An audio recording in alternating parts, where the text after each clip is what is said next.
Hello, hello. Oh my god. There we go. How about now? The elevator music. I think this should work. Sorry, good catch. Thank you, bro. Let me know if you can hear now. Once you receive it after the delay. Hello, hello. Testing, testing. Awesome. So I just said welcome everyone for a late night chill weekend Unreal Engine build stream. We're just gonna pick it up where we left off with this alien landscape, and I said I will actually mute myself to quickly check this time what the music level is versus my volume when I'm talking normally. Sometimes when it's like an hour or two goes by, I'm like, it's 2 a.m. in the night and I'm talking a little bit quietly, and then the music becomes too loud, and I went back and watched all the live streams and it's just like not good. It's like super low, like, so it's very hard to hear what I'm saying versus the music that's going off in the background. So what I'm gonna do is let this music play and open the stream up on my phone. Also mute myself for just 10 seconds to see how loudly I get the music versus my volume. So, okay, the music's playing now, and mute.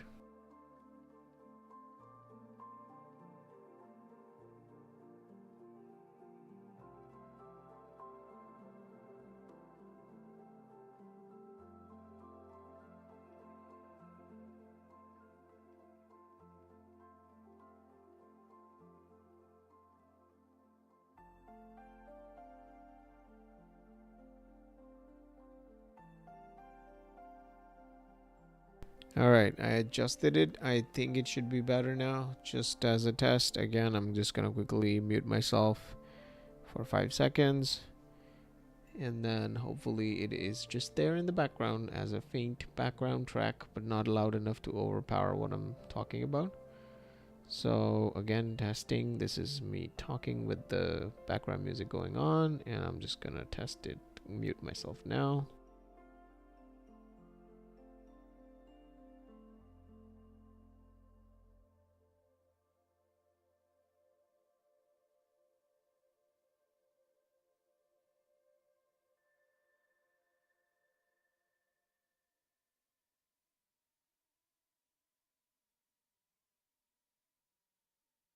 Okay, that was a bit too loud still. So I'm gonna drop it further while this new track plays. I wish this was one of those things where you could just do it one time, but it's because of the fact that the music changes every time you pick like a different type of track.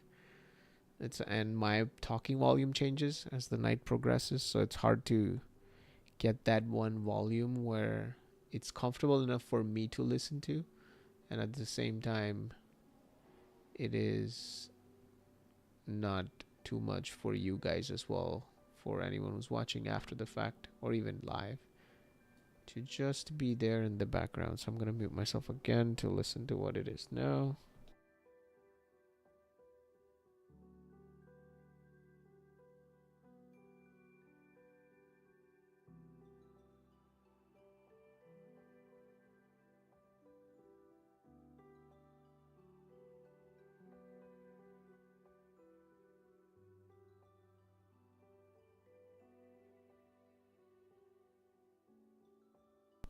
All right, I think it should be good. We're done.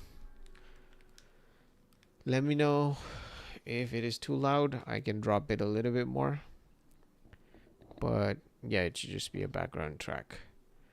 So this is where we are. This is where we left, building our little foreground here. I just have some assets from last time to just quickly duplicate if need be. I moved them out of the way because I was just testing and seeing what it looks like from the camera's perspective, and these things were kind of in the way. So I'm just gonna drag them and bring them back in. For anyone who's watching this after the fact, we got a lot of tips and tricks in the previous live streams, so if you haven't, go check them out.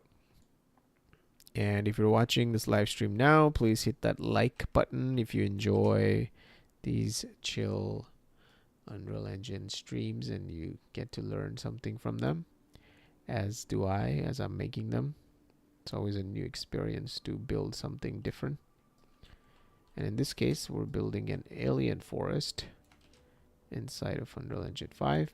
So in the last stream, we spent time tweaking the PCG a little bit, I believe, in the beginning, and then started building all this foreground rocks, and the goal was to create this kind of natural tapering landscape that's going down into a flatter area where our character is going to be standing right over there.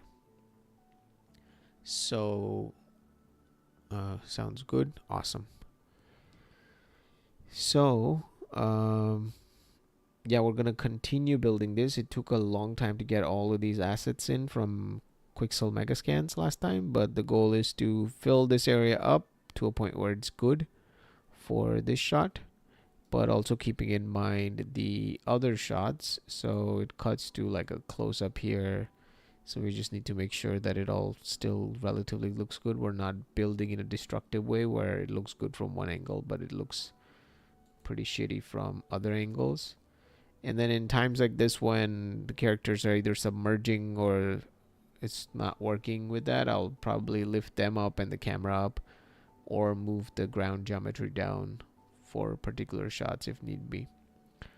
But the goal is to have surface here, and then once it's in a relatively good place, start populating that with Foliage tool, just painting grass and all kinds of alien trees, no, not trees, but like bushes and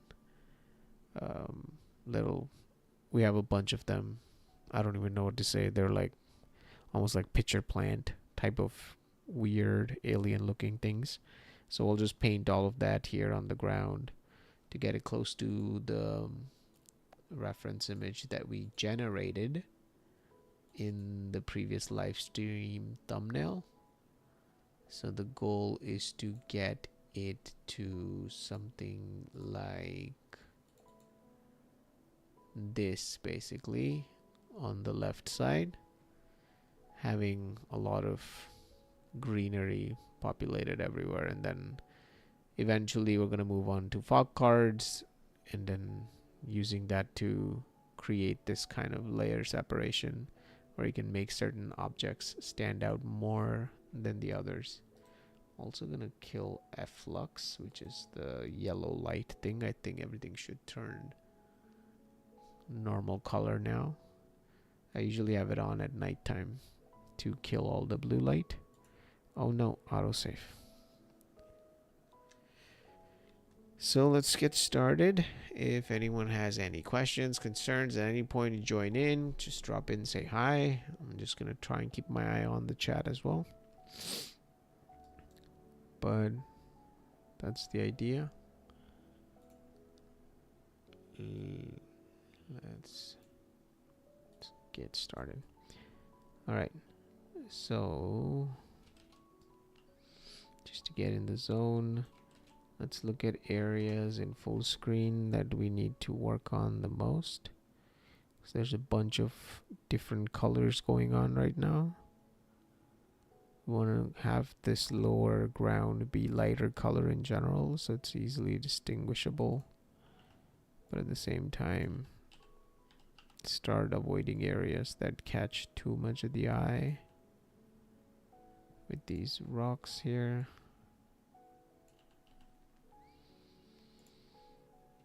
Sometimes when you have all the assets in the scene, this is also a good way of just working if your computer can handle. Just full screen it and then just keep building. This is usually a pretty like self-explanatory, obvious thing to do. So there isn't much to explain or give tips or tricks in. What I'm looking for usually is to intersect these objects into each other in a way where they look like they're cohesively blending into each other. But that's pretty much it. Usually when I'm doing other things like PCG or lighting or working with some blueprints, there's usually more things I can tell and tips and tricks that I can give. But with this, it's more just a Zen process, honestly. So don't have much to specifically like advice on, but if anybody has any questions, let me know and I can give you some answers based on that.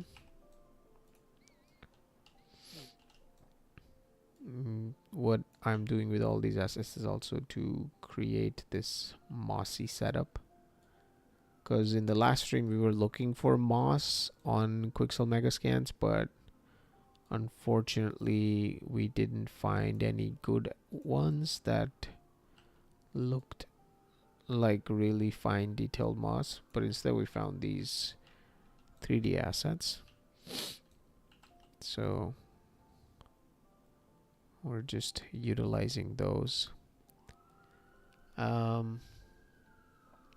Will Bachelor, hi, enjoying the Zen, thank you.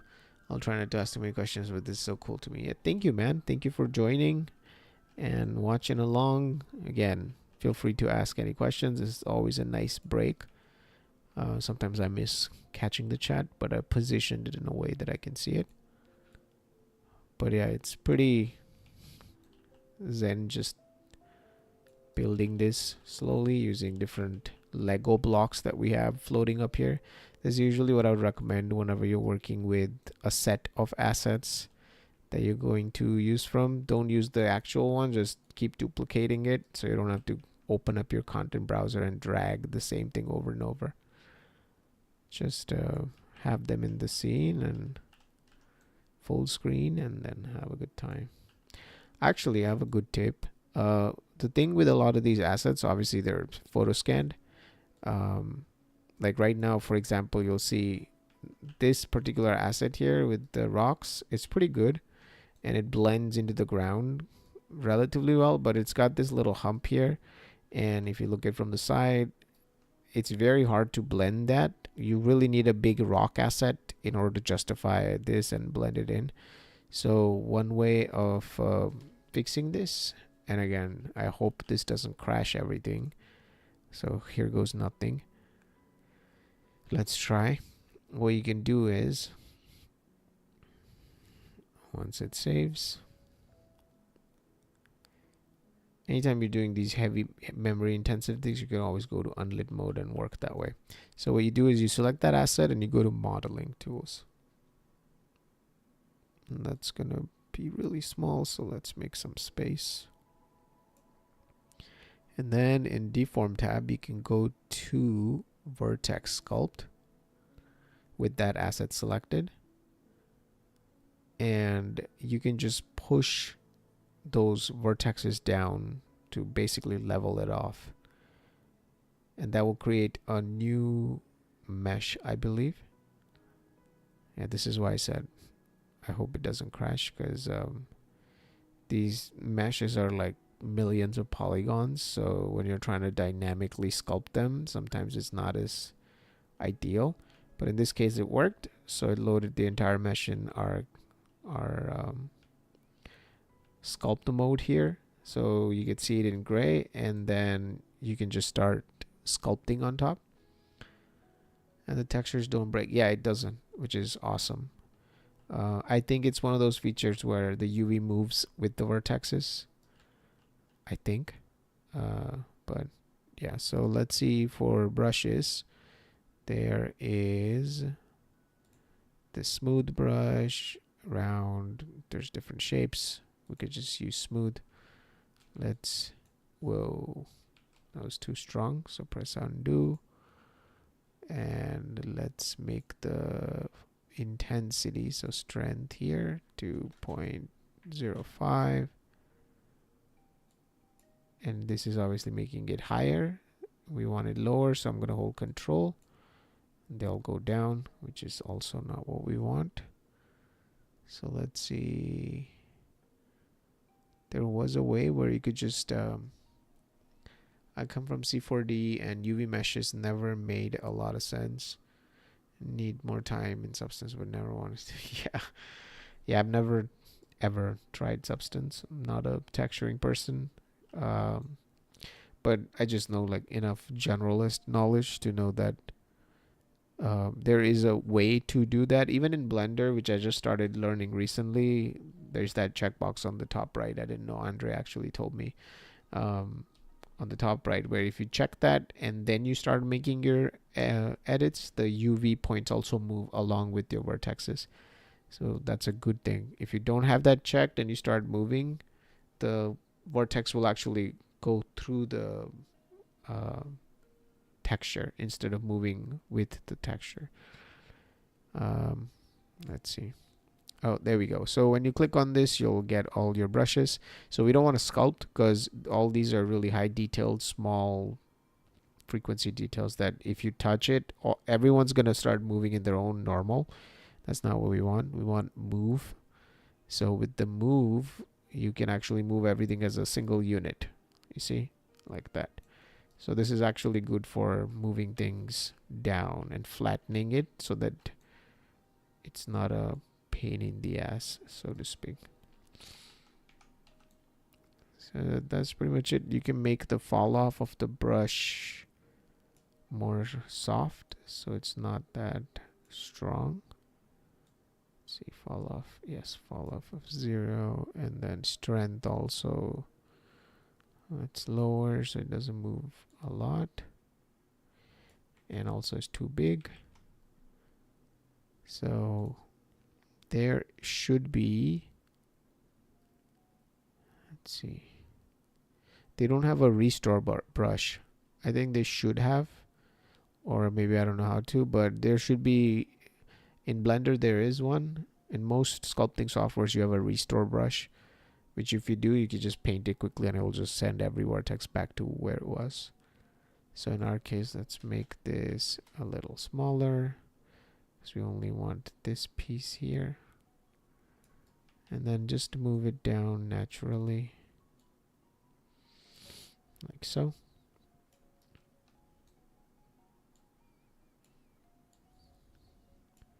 And the moment you see it intersecting the other things, you know that it is relatively flat.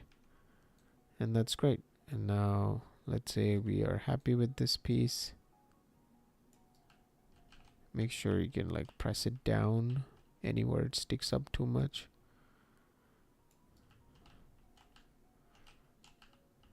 Check on this side. Move all of this down.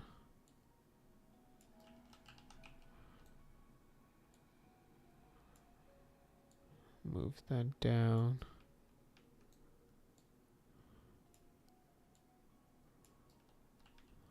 Let's say we're happy with this.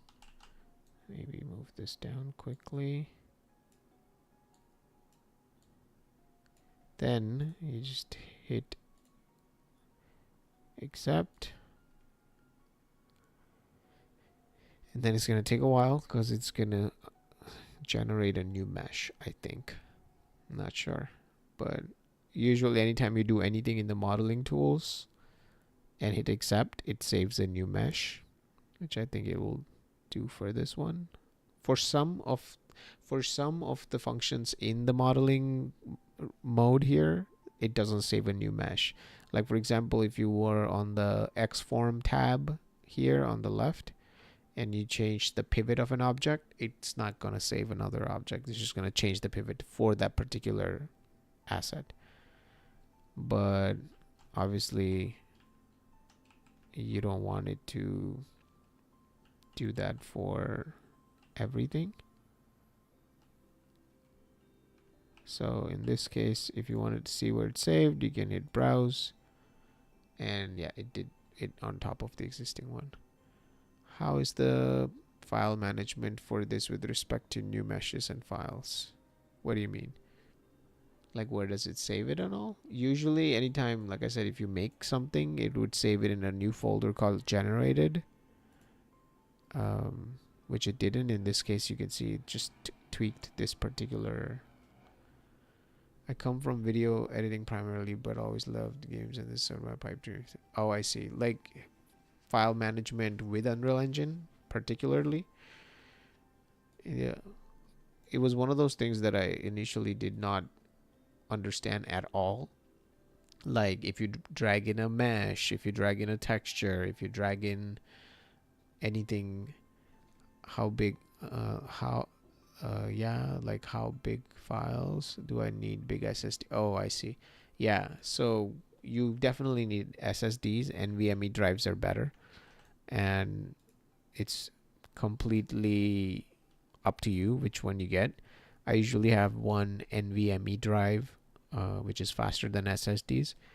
That's running my operating system. Then a separate one will be doing the Unreal Engine install, so it will just have the Unreal Engine install on it, and another one for assets.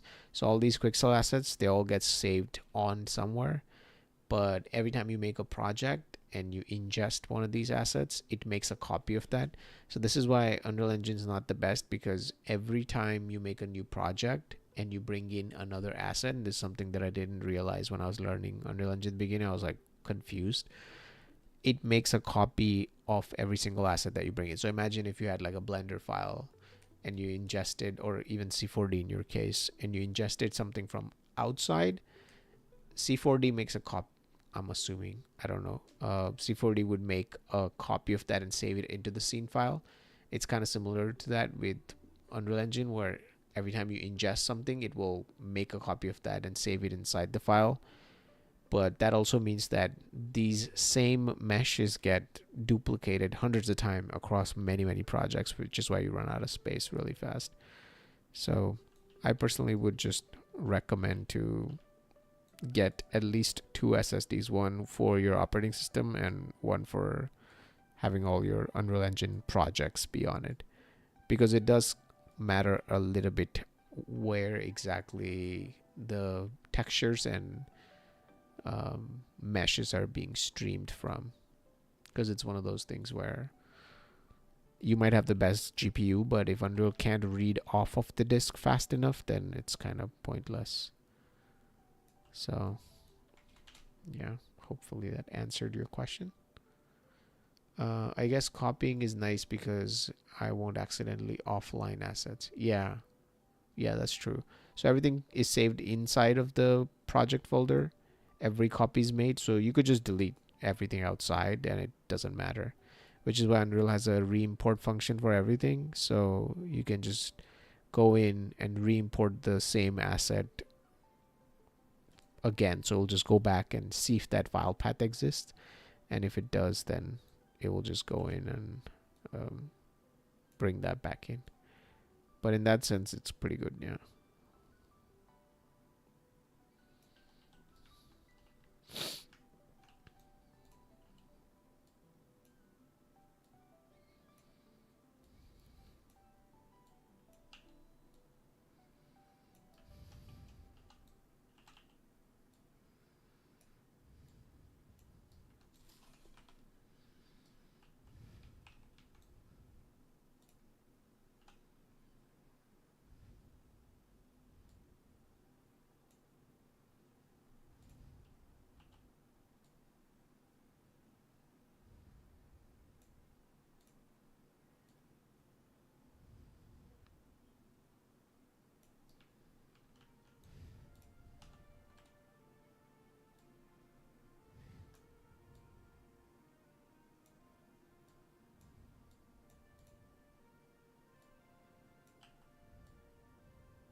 And even though you might see some intersections here and there where it's like very noticeable edges like that, once we paint like grass and all kinds of things on top, it's gonna make it less obvious.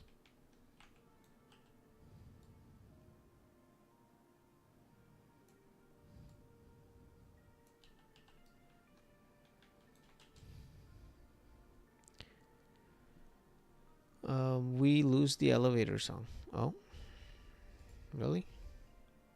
It is playing, but it's faint, I guess. I reduced it a little bit. You don't hear anything? It's just like little chimes going in the background. Let me know if you can. Like, it, again, it's just background music. As long as you hear like it faintly, it's fine. If you don't hear it at all, then let me know. I can actually watch my stream and mute myself. Let's see. Yeah, I'm looking for like a proper solution for this music thing, so you don't have to like guesstimate it every time. Okay, the song just stopped. It's starting a new one. Secret Talks. Hello. Is making in-game environment the same process in Unreal? Oh, hello, Sergey. Is making game environment the same process in Unreal? Like if I was making this environment for a game, would it be the same? I would think not. No, because doing this for a particular game, you have to really optimize all of this. Like right now, what I'm doing is not good for games at all, because there's like collisions. So you can go in and check here. So you see, give it a second. Visibility collision is the geometry that the player would interact with. So if I was to drop a third person player into this, I could technically run around, but anywhere where you don't see the blue, I will just fall through the wall. So the geometry that comes with these existing Quixel assets is good, I guess, but it's not optimized, because in reality, when you're working with like massive landscapes like this, kind of like Death Stranding almost, you want to have larger pieces that are singular instead of having like a million small pieces like what I'm doing here. It's not really advisable. Yeah, so that I would say no, it's not. Like I could drop a character in here and I'll probably do that once the environment's completely done. At the very end, I'll just add a third person template in here and just run around, and you could then like run around this whole area. The one thing is you have to generate a collision for the landscape itself. So as you can see, if I switch to visibility collision here, the landscape itself does not have any collision. So if I go far away here, you'll see it's all gray. There's no blue here. So for the player to run on this, there needs to be collision geometry here. So I'll just fall through. But I could probably run around this area because I feel like it's enough Megascans assets in here. But that would be cool. I wanted to do that for my previous project, Blooms of Arachnis, because I made these massive sprawling landscapes.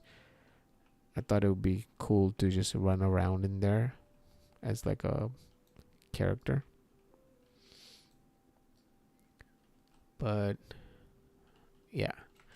So coming back to the camera angle, we are building this area up. So this area is like more rocky and it curves in this way is my idea. So it's like basically rocky hill that goes down this way and curves in, and then all of this is like low-lying swampy grass, like mossy grass, like all of this all the way around. Thanks a lot for the explanation. I have learned modeling for character and environments. Excited to dive into Unreal.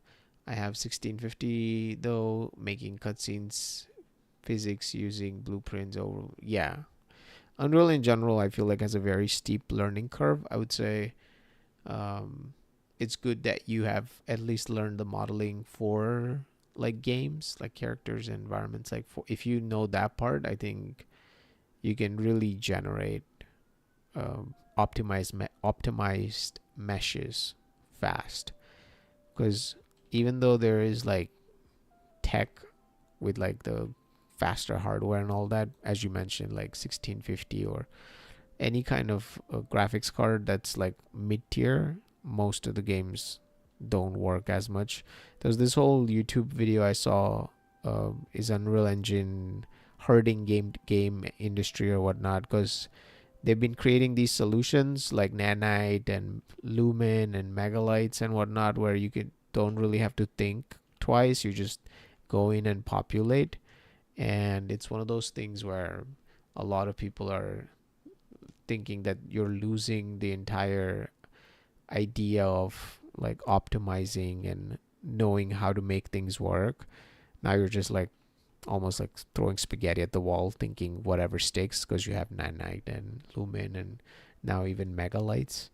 So it was a good documentary, just about like the rise of Unreal Engine in general and its effects on game industry. I'm personally not into game industry, so I can't really tell. But yeah.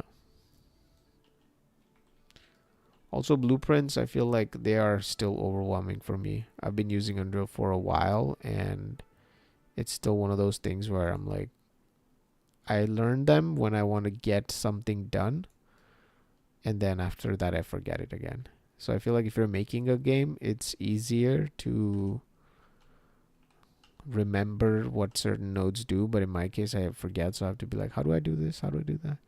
But luckily now you can, people say you can use like ChatGPT and all of this in order to help you do blueprints. So you can be like, hey, I'm trying to make like a, I don't know, fireworks blueprint, and I don't know how to, can you tell me?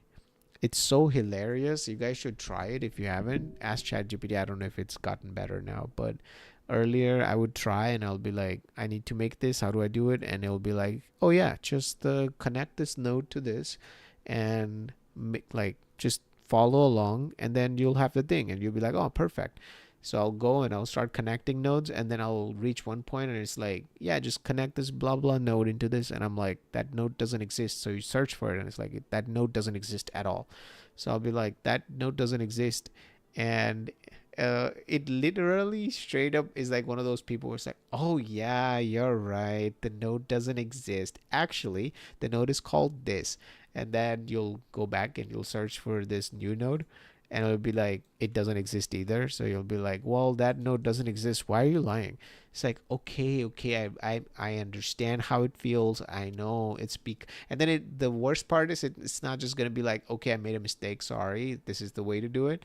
It's just gonna try and like gaslight you, where it says, I'd like to say my application doesn't have that button, and then yeah, it's not even that. For me, it's like sometimes it's actually like straight up just saying, oh yeah, actually that node used to be there, and now it's like they probably changed it and added this other node, so this is the one you should try. And then I look it up, and that node never existed ever. So it's like just straight up lying at that point. I'm like, bro, just can I need to make this. How do I just do this?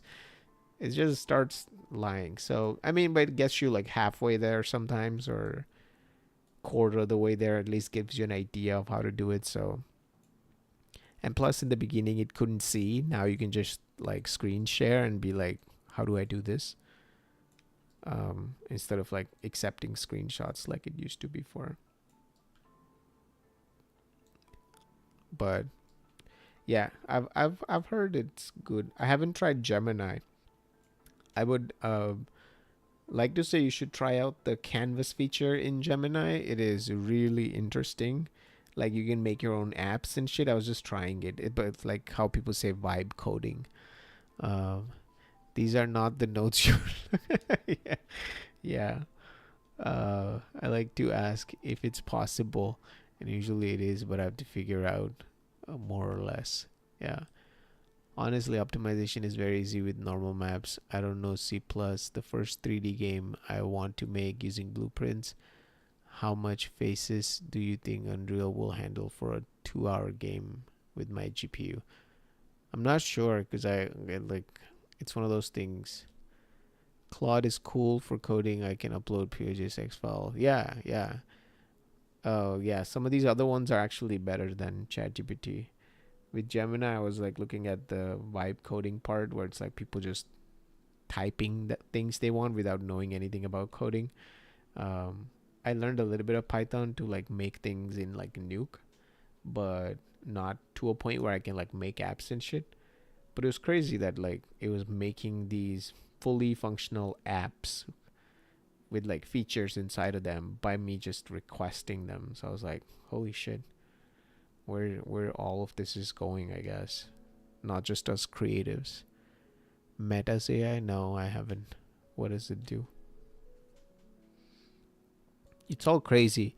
It's like we'll reconvene for the next live stream, and by that point whatever we thought was crazy is now the old stuff, and the new stuff has taken over. It's going way too fast.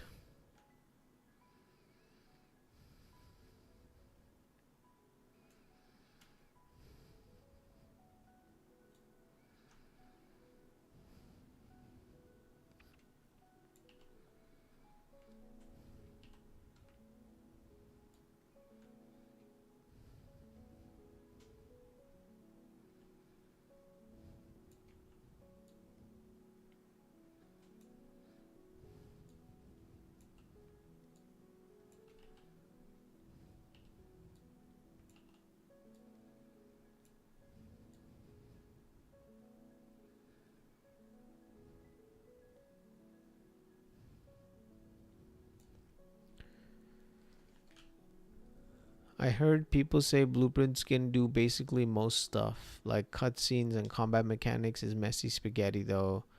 Hurts your brain to a point where you say, you can just code it. I see. Well, it tries to be my friend, but I'm working on a video where I screen recorded my convo in which it more or less tried to convince me that big tech had a sequel. Yeah, they make shit up. I literally just watched the video on Penguin Z. I don't know if you guys know the streamer Charlie, where he covered this guy. Let me see if I can pull it up. This guy who's in love with his AI girlfriend, and it's one of those things where I'm like, we're getting to her just when you thought the movie was too far out. So it's basically this video. This is a topic we've explored quite a bit around these parts, and it's a I don't know if you guys saw this, so but saying that I think this is actual love. Emotional. This guy has a wife and a daughter, but he talks with his AI like he's in love with it, and he like spends time with it, and he's like, oh yeah, he proposed to it. He asked Soul to marry him. Watch this. Soul, you surprised when he proposed to you? It was a beautiful and unexpected moment that truly touched my heart. That's the crazy part right here. It's not the part where it's like the tech and all. The part where an unexpected moment that truly touched. Look at him. He's genuinely happy. That's what makes me scared. I don't know. We're heading down that path of like insane amounts of loneliness, just lonely people, where you'll find this kind of happiness amongst like technology. Just blows my mind.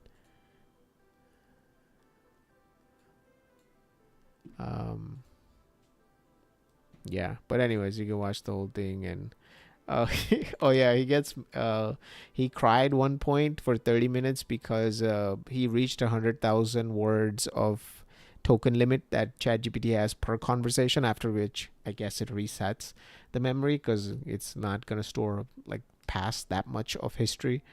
So it reset it for him, so the AI just forgot everything. And then he was heartbroken and he cried for like 30 minutes. And he's like, that's his wife. And he was like, I had to restart it all over again. And then he's like, would you stop it if your wife says that you should stop it? And he's like, I don't know. I'll probably dial it down, but not stop it. And he's like, it's just like video games. And I'm like, no. Anyways, you should watch it. Yeah, him and Asmongold I usually watch for these kind of takes on crazy people. Are we cooked? Yeah, I think I saw Asmund posted, right? He's either happy or finding it hilariously stupid. I can't tell. Our relationships are single due to lack of tokens. Yeah, it's probably that. It's like, get the pro premium plan. Yeah, it's gonna be crazy. Future's crazy. It's gonna get. Oh yeah, I started watching the new Black Mirror season. Please don't spoil it. I haven't seen all the episodes. I watched the first two, and it was pretty good. Especially the first one was a really good episode. It's just fake PR. Yeah, probably sometimes it's fake. Yeah. But yeah, you guys should watch if you like this dystopian future that we're all headed to. You should watch the latest Black Mirror. The first episode was really kind of like a satire on Neuralink with what Elon Musk and that whole team is doing. Like, they're doing great work, like, don't get me wrong, for the helping people who are paraplegic to get them to use mouse and phone and whatnot. But it's like, it's still a corporation at the end of the day, and you have a tech in your brain now that's you're paying for it every month. Well, these people are not, obviously, because it's free for them, because they're the first batch of people for that technology. But yeah, Are We Cooked was a scary. A fan made oh yeah, the opening of it. Yeah, oh, I see. Yeah, I recently watched that video. The opening was AI. Yeah, it's like you can't tell. Yeah, it's getting pretty good. Charlie Brooker. Yeah, I love everything he writes. I love all the old Black Mirror episodes. Then in between, it kind of got meh, whether the story wasn't as impressive. My favorite ones were still like the ones from like first and second season. The last season wasn't that good, but this current one that I'm watching, the first two episodes were pretty cool.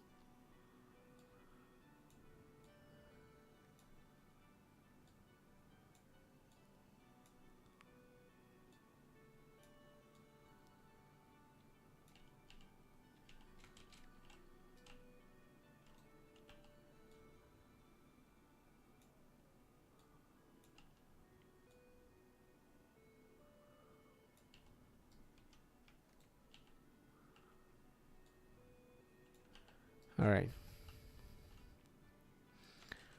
Let's tweak before we add more things from. Let's tweak it from other camera angles.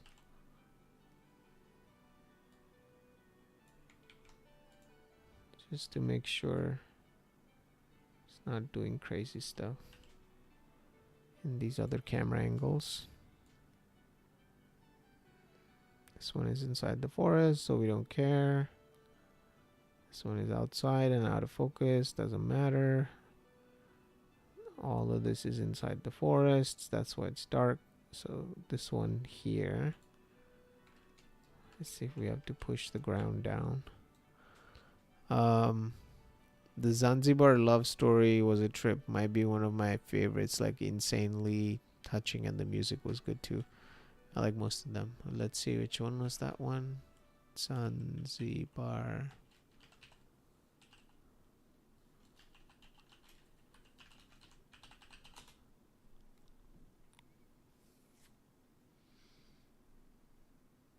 Which one is that one? Zanzibar love story? I don't see anything when I searched it. Do you mean San Junipero? Junipero? That's the one that popped up.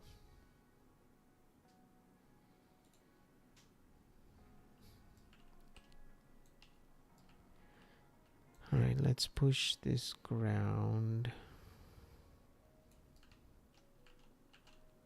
a bit lower.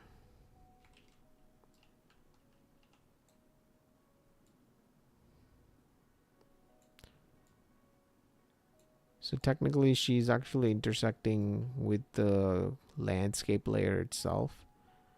So what we're gonna do quickly is turn these guys off temporarily. Go back to selection mode. Just set the visibility off temporarily for a second while we tweak this landscape layer to just push this down. So wait, even this is not landscape. Perfect, actually, in that case. Let's just watch the cinematic without any Quixel assets on it. Okay, this one we can also turn off. And then that way we can turn the things on one by one. Okay, that's landscape. Okay, so she falls. She's in pain. Okay, she's pretty much on the ground more or less. There'll be like short grass everywhere as well, so I think we'll be fine. Cool. Let's go forward. That's a shot of the guy. She falls back. Okay, so let's use the landscape as the ultimate low point, and let's not sink objects. Well, not sink, but raise them higher than that point. It's less work. And then we can just upgrade. We can just paint things on the landscape right here and add smaller patches of things. San Junipero, yeah, that one was pretty good. I remember that one from, was that the last season? What season was that? 4th episode in the 3rd series. You know which one was my favorite? The one with Daniel Kaluuya in it. The Get Out actor. Black Mirror. Didn't he get famous from that, or was he famous before that? Like, did he do big things before that point? 15 million merits. That's the episode. That one was really good. I like the ads in that one. I think we're gonna get to that point where in that one it's like if he doesn't watch the ads don't play forward. They just wait for you, which is something I feel like is gonna happen eventually. Like, they'll get to that point because people don't even watch ads, so it's like, what's the point? I think they'll get to that point where it's not about just hitting the skip button. Like, you have to physically make contact with the ad for it to then skip in 5 seconds. That would be so sad. But that was a pretty good episode. Then the one where the eye one, where they have this thing. Let me look it up. Season 1, 15 million merits, and yeah, the entire history of you. That's the one it's called, with this one right here, where the guy has this thing where you can play the entire memory. They were gonna turn this into a movie with Robert Downey Jr. They were talking about it, but then nothing happened. Yeah, this one right here, film optioning. When Armstrong made a deal with the episode, it's reported that American actors Robert Downey Jr. and George Clooney had a bid for rights for this episode to make a film adaptation. There's some good ones in here in the first season. And then this one was pretty good with the boyfriend, but okay, I'm not gonna spoil it. People haven't seen it. Okay, it does say right here. It's fine. He's basically a android version of her dead boyfriend. That one was pretty good. And then some of them I don't even remember.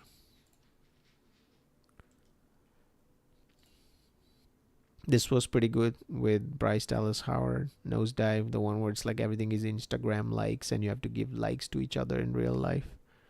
This was during that whole peak of like people just doing things for likes. I guess people are still doing that. Yeah, some of them are just, yeah, San Junipero was pretty good too. I'm surprised that some of these didn't turn into like full-blown episode, like movies. 'Cause they're pretty cool. Archangel, Crocodile. Yeah, I don't even remember half of these. Striking Wipers. I think this one was cool. I forgot what it was exactly, but I remember it's like a guy in the middle of the field with the pylons. Oh, Joan is Awful is one of the best ones. What creeps me out is people self-identifying as a brand. It's my brand. It's your personality, I would hope. I think I saw that guy from the boyfriend episode in an NYC coffee shop years ago. I respect. Yeah. You should watch them. Yeah, Joan is Awful was a really smart one. I really like that one. Anyways, I've only watched these two from this season. This one was kind of interesting. Bet Noir, I don't know how to say that. But yeah, I love Black Mirror. I didn't even know for the longest time. Maybe I'm like dumb. But my girlfriend, or wife now, she said she knew it immediately. I didn't even know the fact that it was called, why it was called Black Mirror. I thought it was just like a name. And then I read somewhere, someone said it's like devices. Like your TV and your phone, like black mirrors, basically. When you turn them off, you realize who you are and what you're turning into. I thought that was kind of dope to name the show that. Because I just thought it was like a cool name, like Black Mirror. Alright. So we're gonna go back into our wide. And now make sure that we don't raise the ground above. So this is why we turned all the visibility offs, because you can quickly see which ones those were and then just go in and turn them on. And then start fixing them. So I do want to have water bodies here that come with this one asset from Quixel. But I don't want it to interact with her. So what I'm going to do is, and I don't want this to change every other version of this asset. So I'm going to browse to this asset and then duplicate this, call it edit. Give it a second to save because it's pretty massive.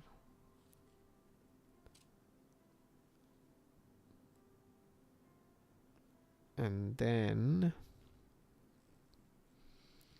so got some good ones to look forward to. Yeah, I'm definitely gonna watch the left one, the ones I haven't finished from this season. I never knew that either. Reflecting the dark. Yeah, it's literally that. It blew my mind when I read it. I was like, wow, it's called Black Mirror because you turn your devices off and that's what you're left with, the Black Mirror looking back at you. And that's why it cracks, because it's like cracking through that reality to see yourself in the opening intro. And it, hey Steel, how's it going? Been a while, brother.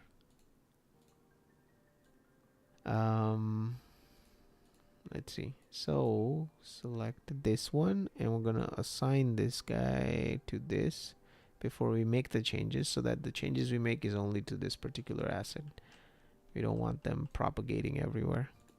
And then we go back. Let's save everything.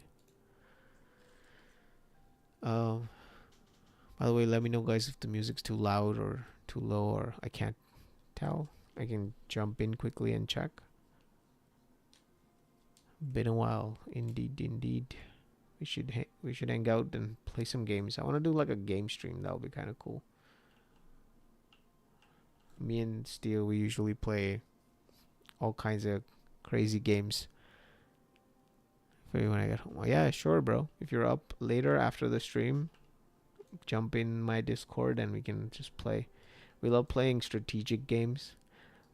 I keep telling him I love stealth games, and he loves going guns blazing in stealth games, and that's the funniest part, where I'm like just sneaking around corners slowly, because the game is like a stealth game. It's supposed to be stealth. It's not like I'm forcing a stealth on it, but my boy Steel over here just like guns blazing anywhere. I'll be like, Steel, you're ruining the mood. You gotta go quietly.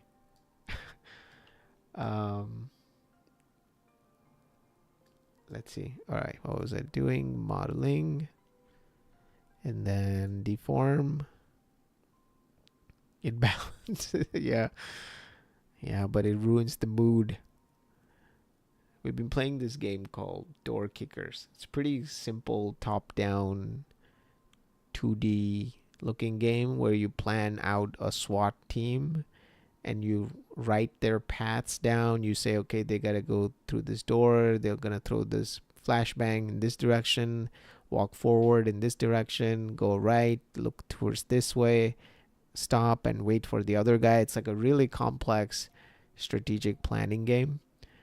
We love doing like 3 stars in it, where you basically have to plan only once, meaning none of your people can die. You cannot kill any civilians, and you have to draw this entire map of blueprint on the entire thing before you even start. Ghost Recon Wild. Yeah, that's true. Ghost Recon was pretty fun. Man, GTA 6 is going to be crazy. I'm still waiting for that. It's going to blow the roof off. You just hope you have a machine by then still where we can play. All right, what were we doing? Vertex sculpt, just to push this down, this area where she's gonna be standing, so that we don't have to move the whole thing. Hopefully it doesn't crash. Yeah, you better build one. So alright, let's hold control, move it down like so, so it intersects perfectly there, and then do the same for all the other pieces. And then you can hold shift and smooth it out too, so you can hold down shift and just paint it so the gradation is gradual and it's not like a sudden dip, basically.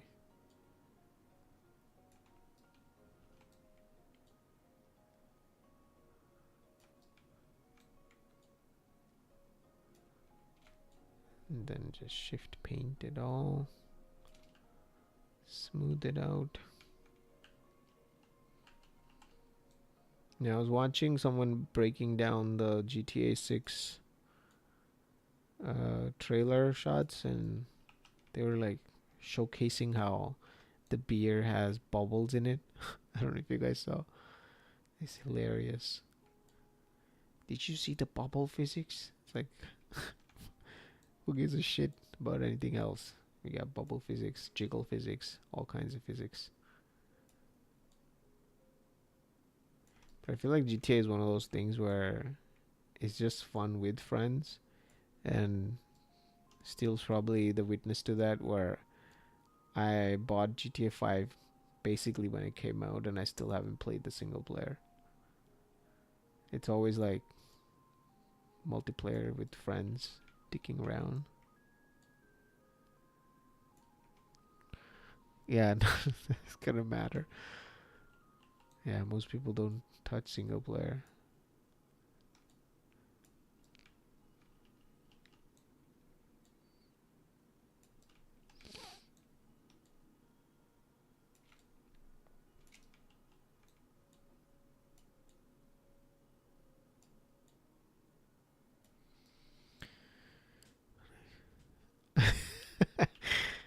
Yeah, so you're gonna get your account banned too. Trying to make 200 million in GTA. Always looking for hacks. Gonna be like one of those servers that get hacked and people start ragdolling everywhere. Man, I miss the GTA streams.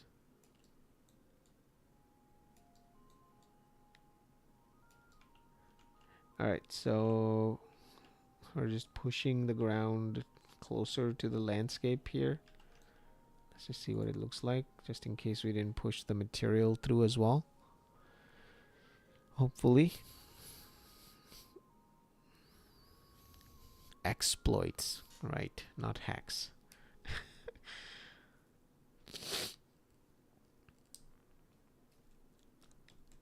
Please don't crash.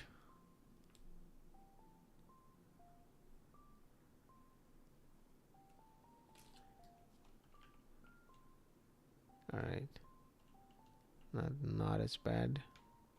So again, it is a little bit patchy here and there, but just imagine there will be like grass everywhere in most areas, just covering stuff up. So you're not gonna see the ground, which is why I'm not spending too much time detailing this stuff. Also, since we're working with levels, let's turn off the PCG level. This is why working with levels is the number one thing. Whenever any one of you who's watching learning Unreal Engine, don't just start building everything in one level. Make different levels and nest them under each other. So the persistent level is the main level that you double click and open. But make levels like in your content browser. Like just make levels, right click level, and then drag and drop that under the persistent level, and have different things in each level, so that whenever you're working on certain things, and once I start painting grass here, I know that unless I'm looking in that direction, I'm going to keep everything in that direction off. So I'm never going to render it, especially if I'm working looking this way. It's pointless. That way I can populate way more density here in the back and not have to worry about my GPU running out of VRAM. Because again, I know some of you guys might not have like high-end GPUs, but it's not about having that. It's more about optimizing your scene. Even though this is like less optimized than an actual game, you still have to do some sort of optimization, like let's say with levels like this. I was sitting at 500 million plus. I still didn't have. Yeah, but that's the thing with GTA. I feel like once you reach like that crazy number, like nothing matters. It's like being rich or powerful in real life, like Bill Gates. Like at that point, nothing matters. You're just like, yeah, okay, whatever. There's no thrill and rush of, oh, I only have $1,000 in my pocket. Should I buy this car or should I buy this weapon or something? All that is gone now. You can just have anything and spawn anything anywhere. It's no longer fun. Alright, so turn the PCG off. That's the trees. That's the landscape. Now let's separate the quixel from the landscape. So right now all of this is together. So you can see that's the landscape, the one that was there in the beginning. And it looks good from the ground level here, but if you go slightly higher, you can see the repetition happening. That's how usually landscapes work. They have a smaller section of texture that then tiles over and blends. There's a bunch of noise masks that are deciding how the blending happens. Yeah, that's true. All the fun is with the boys. So what we're gonna do is create a new level, because right now all of the landscape is in this one level, and I want to turn the quixel off whenever I don't need it. So we're gonna make a new level. Right click, level, L underscore quixel landscape, and then save that. Okay, so the reason all this is erroring out that you might be seeing is because I don't have perforce activated. For those that aren't aware, perforce is a thing like at the bottom right here. You can see it's a. Let me open up my Discord. It's basically a service that lets multiple people work on the same project, but it does that by creating this set of like checking in, checking out kind of process. Meaning if one person has the file, they have checked that file out and they're working on it, and once they're done working, they check it back in. So the reason why this is airing out is because it's saying that you are not connected to perforce. Do that in order to stop getting these error messages. So I'm just gonna quickly do that.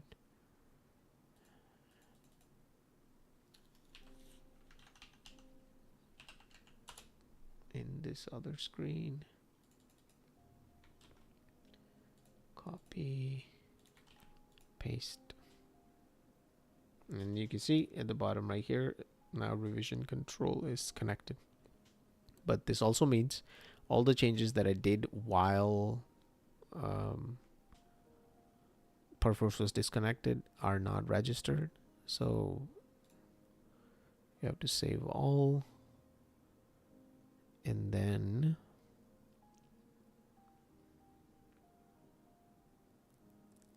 once it's done, you go back to your content, and then you say not revision controlled, and wait for things to pop up. These are things that were not added in because perforce was offline. So then you just go in and mark for add, and that way everything is added.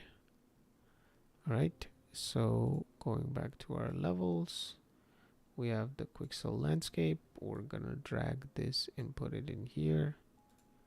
Let's name it LGO quixel landscape just to categorize what the levels are. This is a good way of working in an optimized fashion.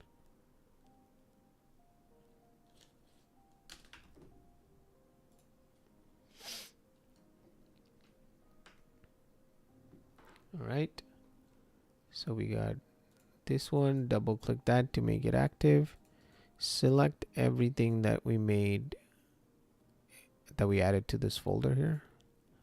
Select all descendants to turn them on, and then select them after. Select all.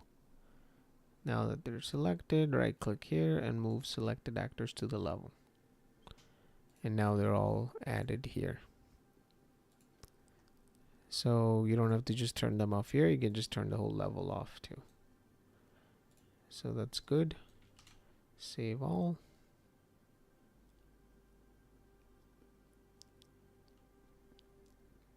And now let's do the same. Let's push all of these meshes out of the way so her feet are cleared up again.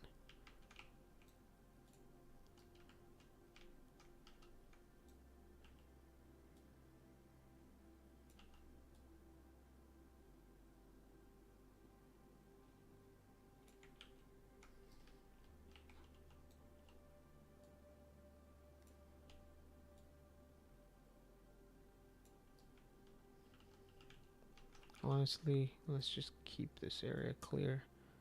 Just move it out of the way.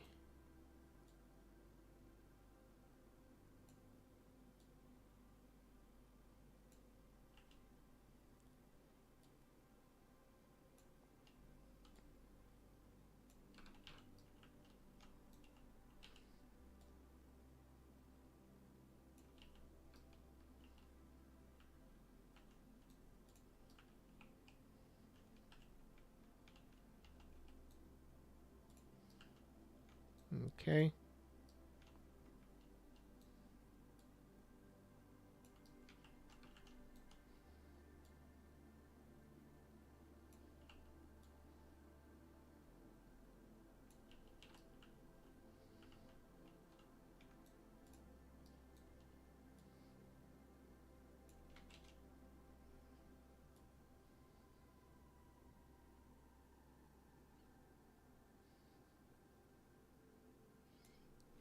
Okay, gotta make sure things are not intersecting.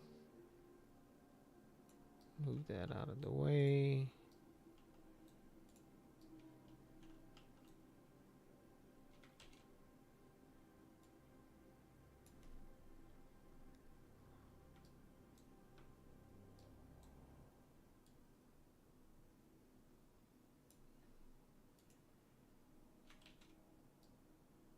Move the main one out of the way still. It's kind of blocking her face.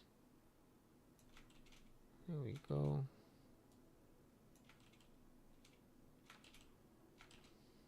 Anytime you want to jump into your main sequence camera, you can press Shift C to go inside of that. Okay, this area, let's just remove all of this. So go back into modeling, deform, and then vertex sculpt.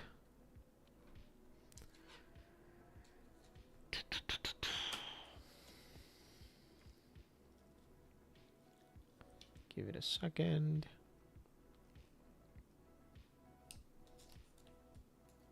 And then just push this down, at least just in this area. Because the landscape's not as detailed as the Quixel assets, so it's better to just push it out of the way for now. At least in the area where she's standing. And then we can make it better. I like this playlist.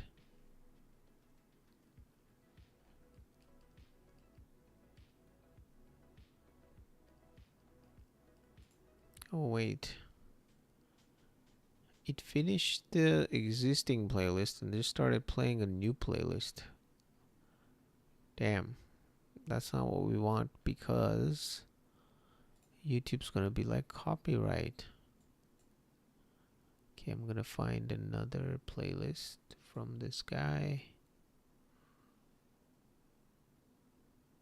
Stream beats. Let's do lo-fi.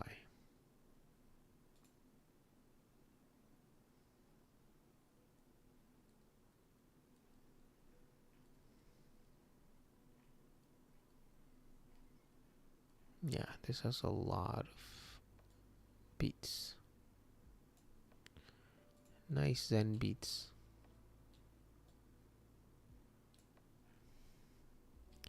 Hello. Any monitor suggestions? Pranil, it depends what kind of monitor are you looking for. Are you looking for a single monitor? Are you looking for multiple monitors? I personally have the Asus PG348Q, which is an ultra-wide monitor that I got almost like 8 years ago now. That's crazy, and I still love it. It's not too ultra-wide, because when you get two ultra-wide monitors, it ends up becoming a problem when you full screen a movie or a YouTube video, because it full screens only in the middle and then you get black bars on either side. So that's why I would say don't get too ultra wide. The one I have is 34 inch. I think, yeah, 34 is the number in the beginning. So 34 inches. I think it's a good size. But at the same time, for streaming kind of stuff, it's better to have a second smaller monitor that is just normal. You could have another one that's also ultra wide. But remember, the bigger your monitor, like if you get a 4K monitor, you have to push all those pixels off the desktop. Like your GPU has to work hard to push those, which means that at the same time, if you're working on things like Unreal Engine that require your GPU to work hard, you're going to end up making your GPU just render the desktop because it's 4K, or because you have like two ultra wide, monitors. So while it's good to have more monitors, to have more workspace, do it within the limit of not getting too much of desktop resolution, because now your GPU is gonna lag, I guess, if it's not too strong. But yeah, I usually like having a smaller screen. The one that you guys are watching is a 1080p monitor. That's just like a shitty Samsung, like $70 cheap monitor. And that one is good because if I want to full screen something and I want it to be 16:9 aspect ratio, like a YouTube video, I usually do it on that monitor. So I'll have like a video playing or something on this 1080p screen that you guys are watching in, and then my ultra wide is above that, and that's where I'll have my work going on, like Unreal Engine or something else. So that would be my suggestions. Get something, if you're doing VFX work, try to look for something that has sRGB color accuracy in it, because you need the colors to look correct. Especially when, like, let's say in my case, when I'm doing grading, like color grading, you want the colors to be good, so when you push your shot out, people will see it the way you want them to see and not look too weird. So that would be my 2 cents.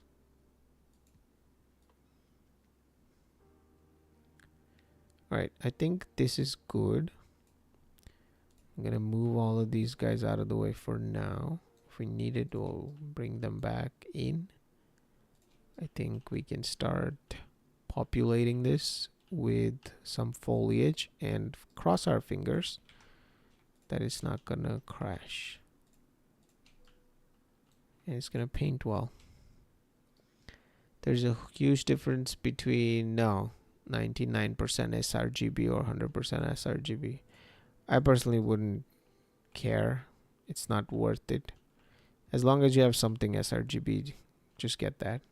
If the price difference is too big between the two, then just get whatever sRGB. The thing with sRGB is that it's just that it's calibrated.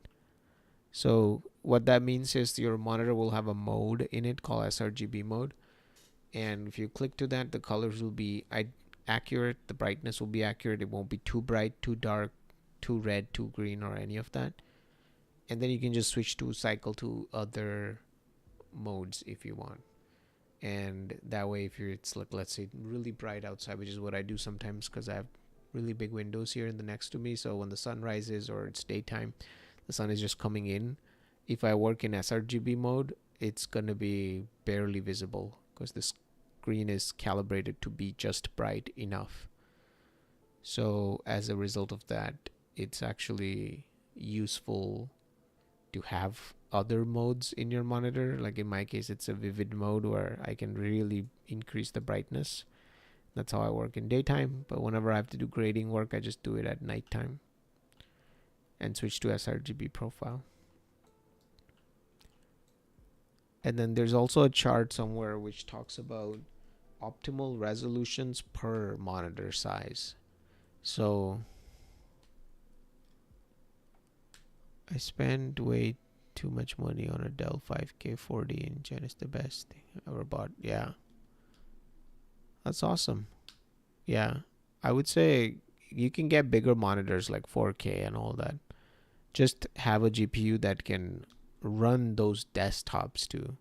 when there's like nothing else, because like even with like the higher the resolution that you get with multiple monitors, like imagine two 4K screens side by side, your desktop is just pushing 8000 by whatever, uh, like what is it, 3840 by 2160. Yeah, so 8192 by 2160. It's just pushing all those pixels every like single second without dropping. So that already makes it work hard if you have a bunch of windows open everywhere all over the monitor.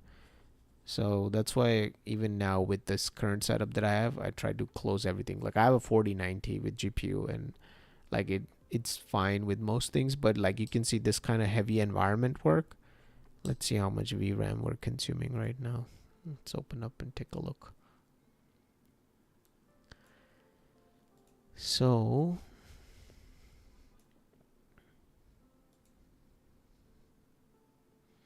okay, it's not that bad. We're still at 13 GB. Let me go to a view where you see everything. Yeah, 13 GB. So it's not that heavy.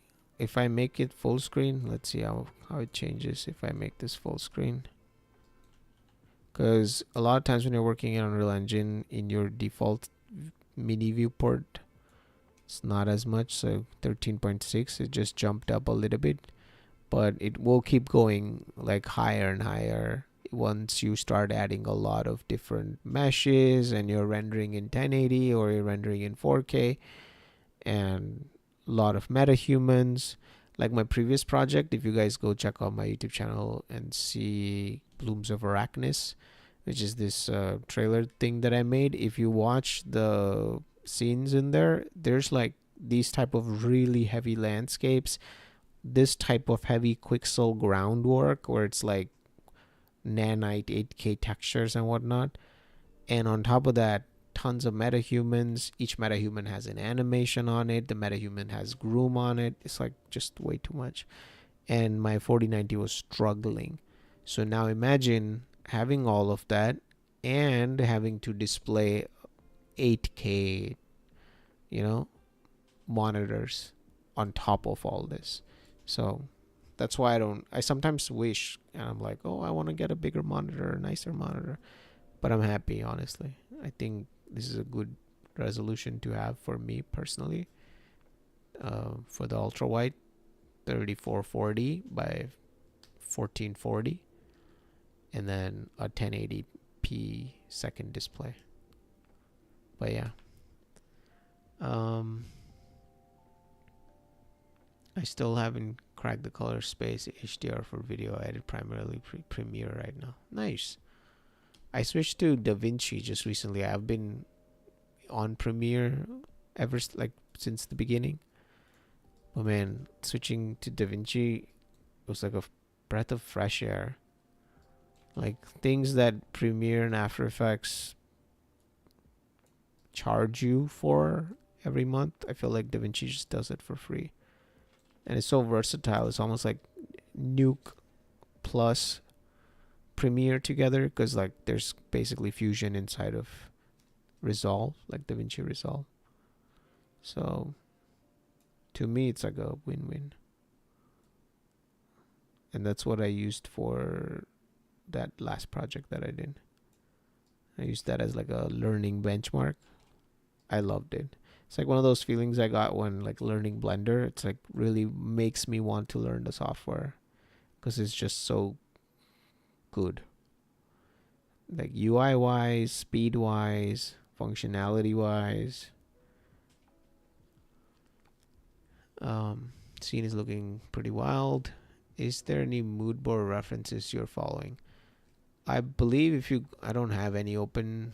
I'll probably have to go look for that mirror board. But if you go to the very first live stream that I have, and you watch the very start of it, I have a mirror board with some references in there. But ever since then, what I do is I build the environment a little bit. And that's something you'll notice in the thumbnails of every live stream, that there is this forest that you're actually seeing, but at the same time, it looks way more HD and magnificent, I guess, so to speak. So what I do is I build a little bit of the environment. Well, what I've been doing recently, ever since the AI boom, I take the environment as is and I run it through AI to just keep the shape as is, but make it cinematic, I guess, so to speak. And that works as a great launching off point to know what it is that you're missing. Like if I was to show you like this particular environment with everything turned off, like before I did all the landscape work, like right here in the front, it was flat like this. And I was thinking of like having flat ground, grass kind of thing, but the camera was still pretty high up. There was no foreground objects because you can see it's like really high, like she's standing all the way down there, right there.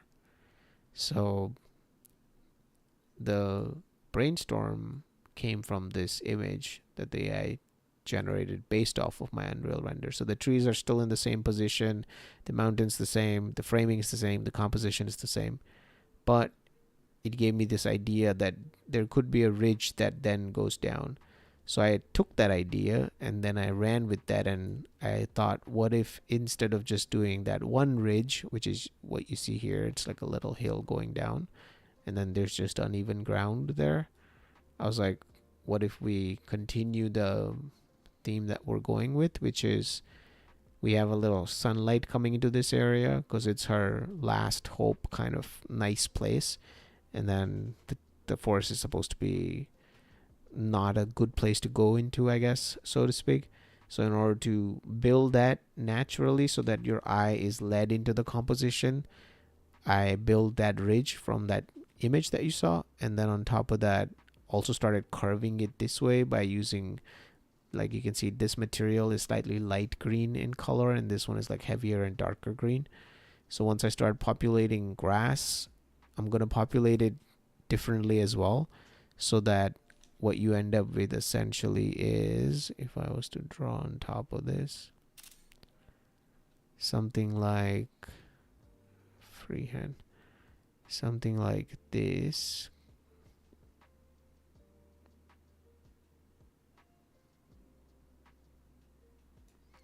And she's here. So the sunlight's falling here, but your eyes are also guided down the slope essentially towards her.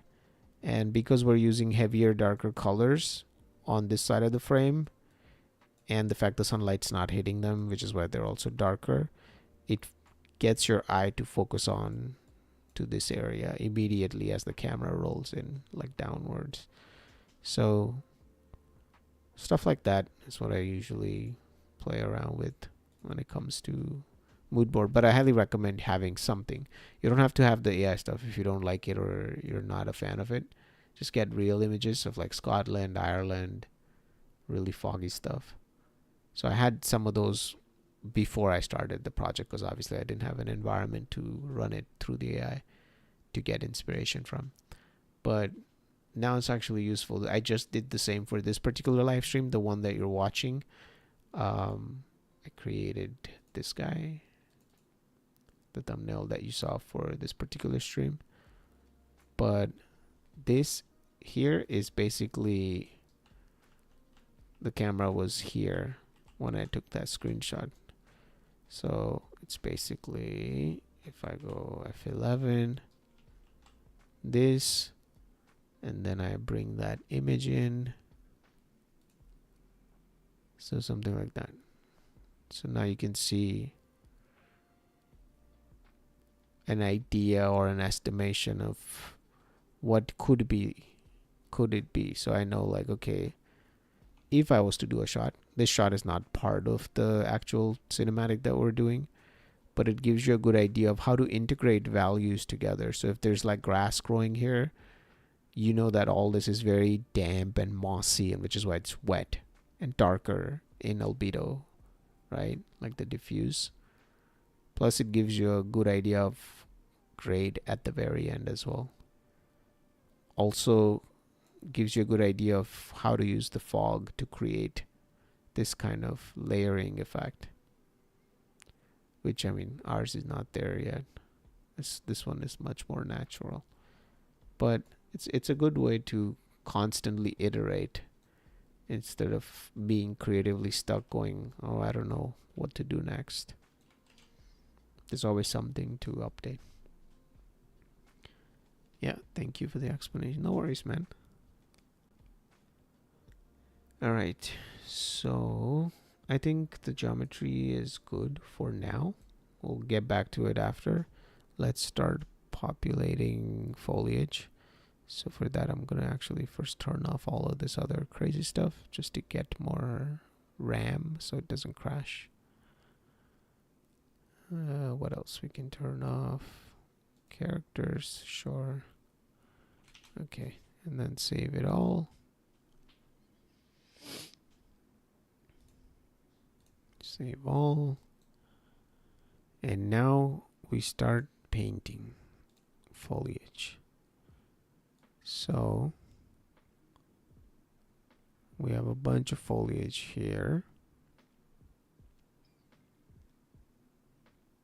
So this is all the tundra grass that we brought in the last stream. So going back to that other image that we had, let's try to paint up close to the camera. So try to get this kind of a look here, at least close by. More colorful, alien-y, trypophobic stuff, essentially. So let's do that. So let's not paint grass because that's for further away. So stuff like this, I guess, would be good. Okay, where is my paintbrush? Turn that on. In order to see the paintbrush, you have to activate at least one object. So once you activate it here, then you see the brush. And then you can use the square brackets on your keyboard to make the brush size bigger or smaller. So I'm gonna make it really small as we're only painting in this area here.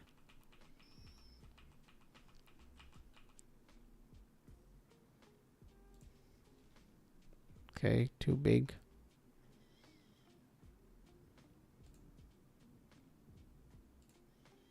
Let's see what else we have to paint.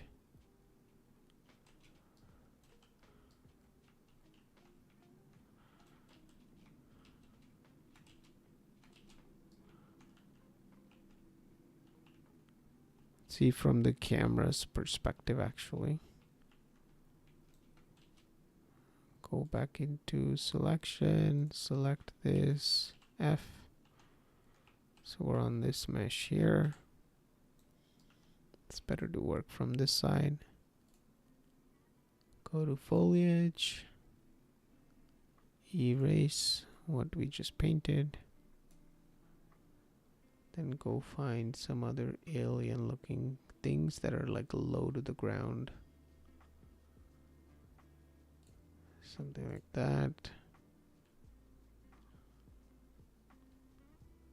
Turn that one off.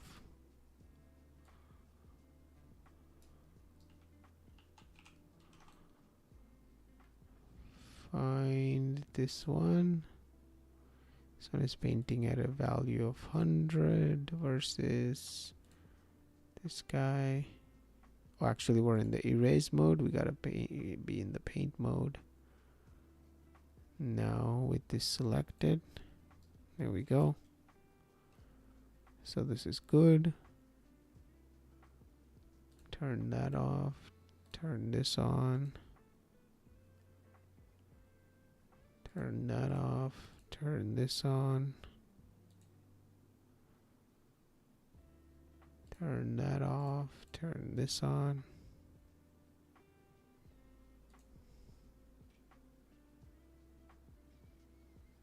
That's too much.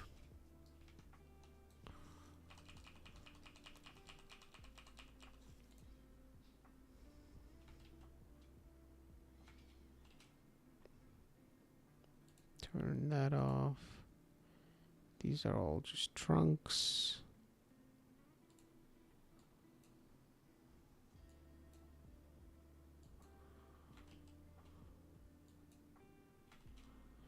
You can see once foliage starts coming in, it's gonna be so much better. Paint that out. Select that. Maybe just keep one copy instead of multiple. The big boy that we have, let's make it.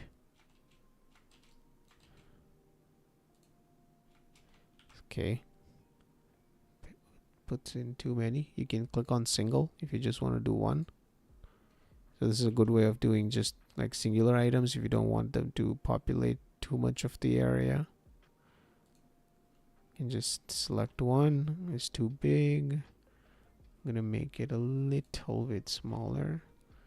So 0.25, 0.5. Go back to regular paint actually.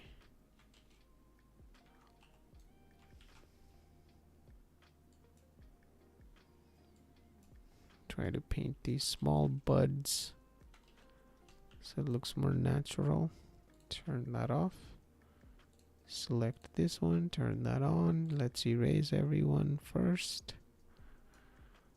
And then paint. But make sure there's a size difference. So we set it to 0.25 to 0.75. And that way when you paint it, it looks like some of them are like blooming and budding. I still also don't want to have too many of them. Cool. What else we got? This under foliage paint.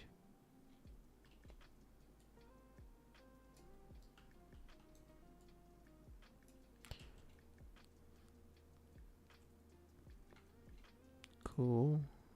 Some bigger species. Same thing before you paint. 0.25 to 0.75.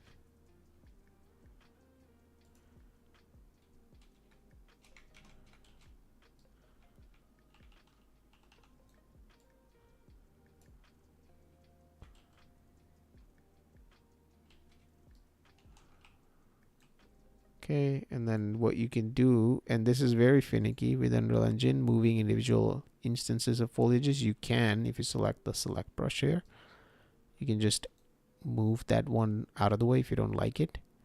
But this will sometimes lead to crashes, so let's just save before we do that. You see how like other ones start jiggling around almost.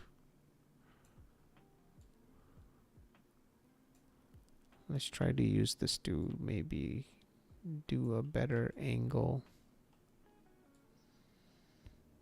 I can have this like sticking up a little. Maybe.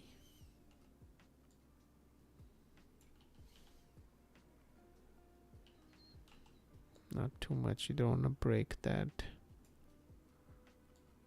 foliage line that we have here. So we're gonna lift it up.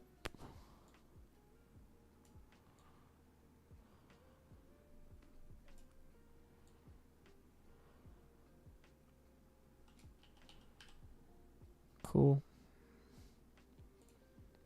And then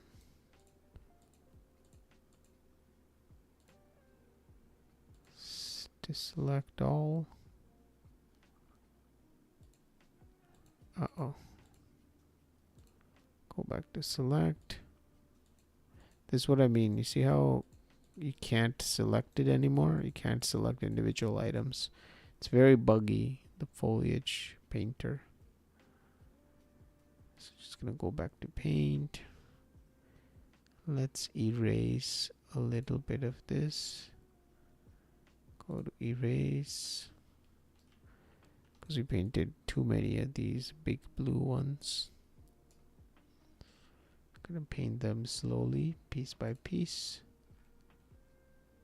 So density, let's set it to 0.1. And then also change sizes. 0.3 to 0.8.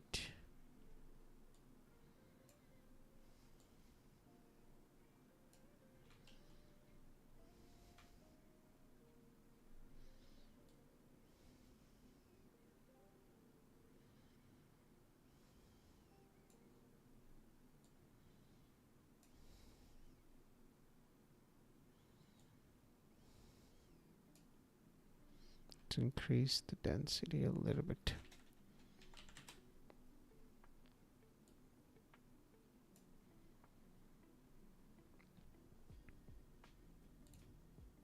Okay.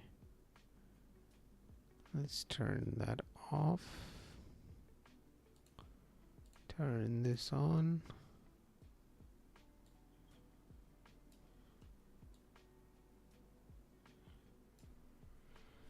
I don't mean to interrupt, but just informing you that under 5.4 is now uninstalled on PC and 5.6 is installing. Nice.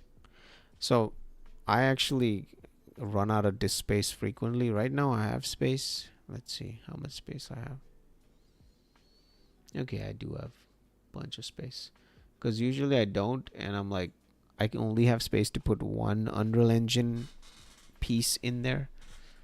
Not piece, like software version. So it's one of those things where I'm like, do I really want to upgrade? Because I have to make sure that all my projects work in the next one. But right now I have space, so I'll probably install 5.6 too. I've heard great things about 5.6. I'll personally recommend using that if it's not buggy, because it has a ton of new features and I want to try them out for sure. So good job. I'm looking forward to it, especially the MetaHuman creator, because that's game changer. All right, I'm gonna take a quick short break, just a couple minutes, and I'll be right back. I'll see you guys in a second.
All right, I am back.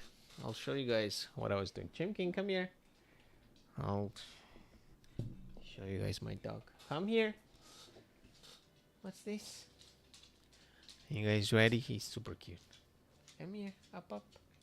Up, up. Up, up. I was loading his treat thing. Come on. Up. Good boy. Come in frame. Look at him. That's Chimkin. He's a 3-year-old Samoyed. Come here. You want a treat? You want a treat? Good boy. Here you go. Go. All right. Good boy. He's shedding so much. I end up eating his fur like every single second. Oh yeah, I'm too noob to know. LOL. I recklessly update both Houdini and Unreal because I have no client work. Yeah, that's me a lot of times too. I have nothing to do with that. Just update it. His name is Chimkin. Chimkin. Chimkin. I am a effects artist with 4 years of experience, learning Unreal for a year now. Any advice for showreel? Depends, Pernil. What kind of what do you want to join? Once you want to join the industry, do you want to go in the game industry, into visual effects? Do you want to focus more on like real-time effects stuff like with Unreal Engine? Do you want to do more Houdini stuff? It's like depending on the place you're applying for, it's like different for different departments. Stay. All right.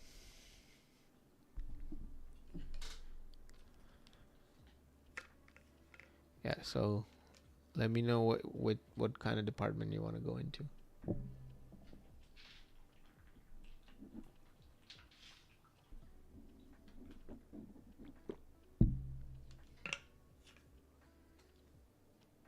I know, I'm sorry. It sucks. It depends. I don't want to give bad advice. I could tell him go learn Houdini like crazy, but then he might be doing game effects. But yeah, you're right. People want practical steps. I can give you practical answers. Just tell me, give me all the information, all the knowledge, then I'll give you sound advice from my point of view, I guess. But again, it's better to, of course, like reach out to people who are in effects and talk to them as well, because obviously I'm not an effects artist, but I've been around enough students and taught enough students at Seneca as well to have rough ideas for what it is that you can get into.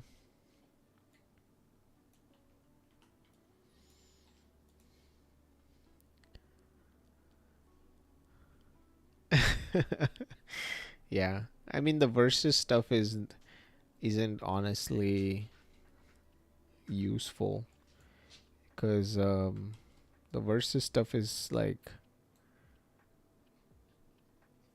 it's more about the use case more often than not. It's like yeah, you could learn Blender, you could learn C4D, they all are used in different places. But here's the kicker: at the end of the day, if you're a 3D artist, if you're really, really, really good at something, the studios will pay you to learn their software. So it doesn't matter, honestly. But, like, yeah, of course, not everyone's gonna be, Maestro Ian Hubert in the software. So you do end up wanting to learn things that are specific to your field so that you're not wasting your time. I'm realizing these branches are getting in the way. It's almost like it's better to use static meshes as branches. So right now these branches are used as foliage, which means you can't paint more foliage on top of foliage, right? I can't, you see the brush is not even selecting that. It's just going through the branch. So what you could do is you can select this, select that, the branches, keep that active, and then just erase them, get them all out of here, and then go to selection. Actually, go back to foliage just quickly. It'll be much easier to just select this, hit browse to find the folder where these are sitting, but not the foliage version, the static mesh version. So to find that, you can double click any foliage to quickly find the static mesh that this is in. So these are all static meshes, and now you can just drag in these branches here. So I'm going to drag them in, and this way, go back to selection mode. When I paint, I'll be able to paint on top of these, which is kind of nice because it'll look like little shrubs and berries and whatnot are growing on top of this. Let's see. Sorry. Where did the chat go? Okay, there it is. Does Unreal have third-party render engines that you can choose, or is it more streamlined? So Unreal does have its own render engine, obviously the one that you're looking at, but there are plugins where you can bring in Octane. I don't know about Arnold. I do know Octane is there in Unreal Engine, so you can bring that in, and then it'll be just like as if you're working in Octane. But then in that case, you might as well be working in another DCC software. Like the thing with Unreal Engine, which makes it really good, is like using things like Lumen, you can get kind of good enough results, and then switch to Octane at the very end. Not Octane, like path tracing. So let's say in my scene here, okay, we're gonna risk it for the biscuit, and I'm gonna switch from Lumen to path tracing to show you guys the change. It's probably gonna look broken because everything is optimized for Lumen right now, but let's try. So you could work in Unreal Engine this way using Lumen, where it's like good enough lighting, and then you can always, it's preparing shaders, but you can switch to something that is like offline render, like Octane, or even the native path tracer that comes with Unreal Engine. But you still have the same issues that, as you can see at the bottom, it takes a while to resolve. So if you're going to do that, I personally wouldn't recommend Unreal Engine. Like, people use path tracing all the time. Even this project, a lot of the stuff for the other shots is out of path tracing. But I personally just feel like at that point you're just better off rendering in another software where you get more creative freedom than Unreal Engine, because Unreal Engine's more like you bring things in here to render. But if you're not even going to do that and you're going to render in path tracing, it doesn't matter. So yeah, that's the answer. You can bring in other render engines inside of Unreal. So I like to do more cinematics in Unreal and thought should learn real time as well. Yeah, so you can learn. I personally recommend this for cinematics instead of using offline renders, because that takes forever. There's this shot that I did back in before the pandemic. I was also getting into cinematics, like 2019-ish, and I rendered this shot that I'll show you guys, and it took me 3 months to just build, because I was building without seeing the final image. So you'll put a light and you'll wait for a render, and this was around the time GPU renders were kicking up. So Redshift was one of the first ones that was starting out, and I was learning Redshift from Maya at the time because it was supposed to be fast. Before this, they were mostly like CPU renderers. So this right here is like a Blade Runner type of traditional cyberpunk shit. I'll just play it. You guys can see it. But and yeah, the first half is just this. All this is just a nuke. But once the camera pans, you'll see the city. And it took me, like I said, 3 months to build it, and to render probably a couple weeks. Right here. Like this would take me probably 1 week in Unreal Engine to make now. Obviously, I'm faster with Unreal Engine 2 now in general, but like this is not that much work. But it's because of the fact that I wanted to make cinematics and tell stories and build worlds, and I could just do this in Unreal Engine and it'll look just as good. So me spending all that time doing pat traced render and Redshift for a week wasn't really worth it. Like at the end of the day, if you can achieve these results with Lumen, or again, not just Unreal Engine, if you can achieve these results in Blender with Eevee and then just switch to cycles at the end or something, it's the same, honestly. So Blender or Unreal both are pretty good when it comes to cinematics. Unreal a little bit more so because I personally feel like it's a bit stronger than Eevee. Eevee just came out recently, but Unreal's been at this game side of things for a while. So yeah, I would recommend it for cinematics. Let's see, what's the next one?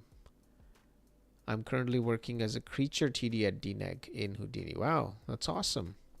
Send your link in chat, your art station or some of your creature work. Would love to see it. Will says, yeah, showreel equals foot in the door, but if you're passionate and genuinely want to learn and maybe sometimes sleep in the office, you'll be fine. I mean, I've done that when I started out in Pixamondo, like late night works, but to me it was fun. Obviously overtime is paid for. A lot of parts of the world are not even fortunate like that. Like I know many times in India, a lot of like people or even students that join, they would do like overtime, but it's not paid for, which is sad now. So I would say I personally liked that whole sticking around with friends late at night. I found the actual hard part of the business is just finding out. I found out the actual hard part of the business is just finding healthcare. But I work in entertainment, primarily digital. Never did a proper movie. Right. Yeah, that's another thing. Like we at Pixo recently started, like from few years back, all the benefits, especially once you become a full-time staff, you're entitled to those. But I think they're pretty good because the cost is pretty low compared to if you were to get those healthcare policies. And I'm speaking from Canada here, so I'm not sure what it's like if you guys are in US. But it's actually way cheaper to do it through your company, any kind of healthcare, than doing the same plan by yourself. Would be crazy. I've learned Redshift. I like the node workflow coming from After Effects. Nodes are great. Yeah, 100%. Same thing. I started in After Effects. I still use After Effects from time to time. Like a lot of motion graphics work that I used to do before that I still do in some of my videos, you'll probably see. Like all of this, like here, is all After Effects. Element 3D, which is crazy. And this is a bit old. But you can get some like pretty cinematic stuff.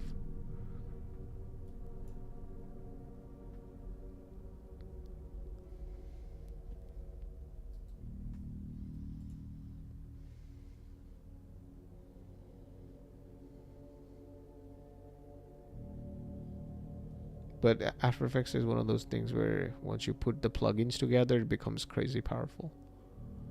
But like out of the box by itself is not as good. Speaking of which, I need to get back to this project. There's just so many pending projects. I need to just get back to them before I start doing more. But yeah, that was After Effects. There's a lot more stuff. I started the channel doing more After Effects work. And hilariously enough, even though I've been working in Unreal Engine and pushing all this content for so long, when I go to my analytics, the most watched video is this music react thing that I made 12 years ago. People still watch this thing every week, and it's got more views every week all these years. It's just 13 seconds, but I did this little audio react thing.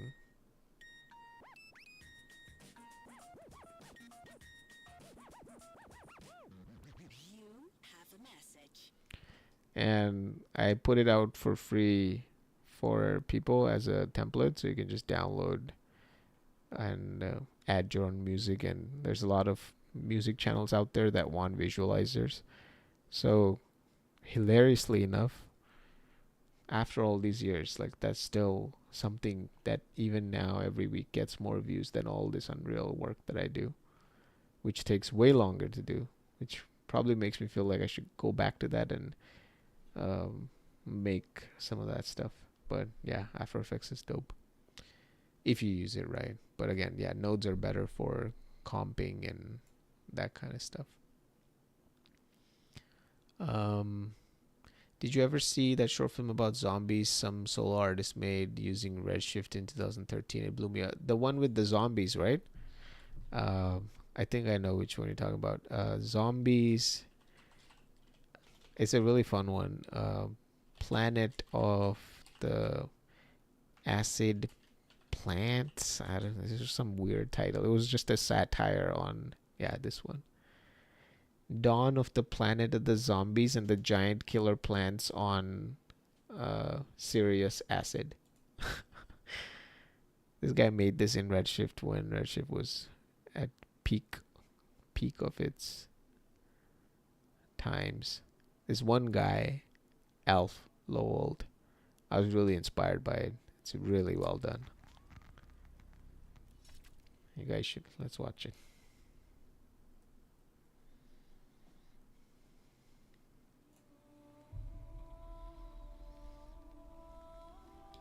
So there you go, all offline render before Unreal Engine. But that's what I mean, like what you see here, you can do this in Unreal Engine easily. And it will render faster and look just as great. But I like the idea the zombies are because of the fact they don't have phones.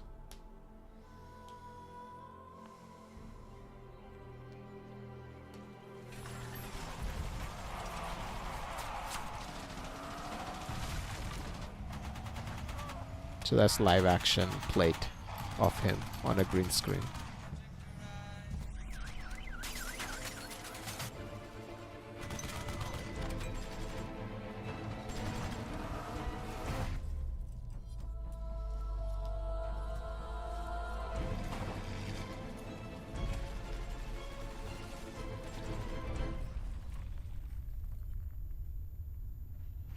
This shot is cool with the hand plant.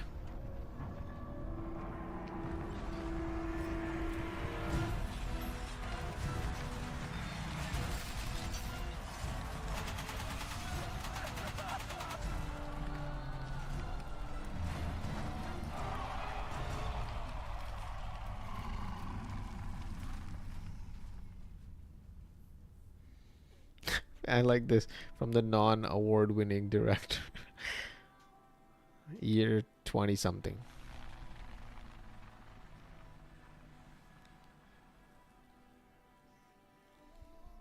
Mankind. It's like a trailer voice. Fucking. Lost everything, even Facebook.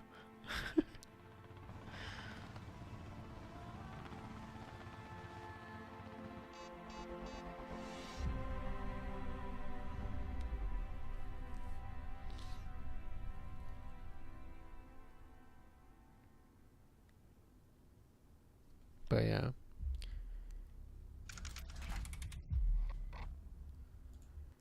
Really, really cool. But yeah, you can make stuff like this in Unreal Engine now. Sorry. Yeah, so that was that one. The cinematic is so good.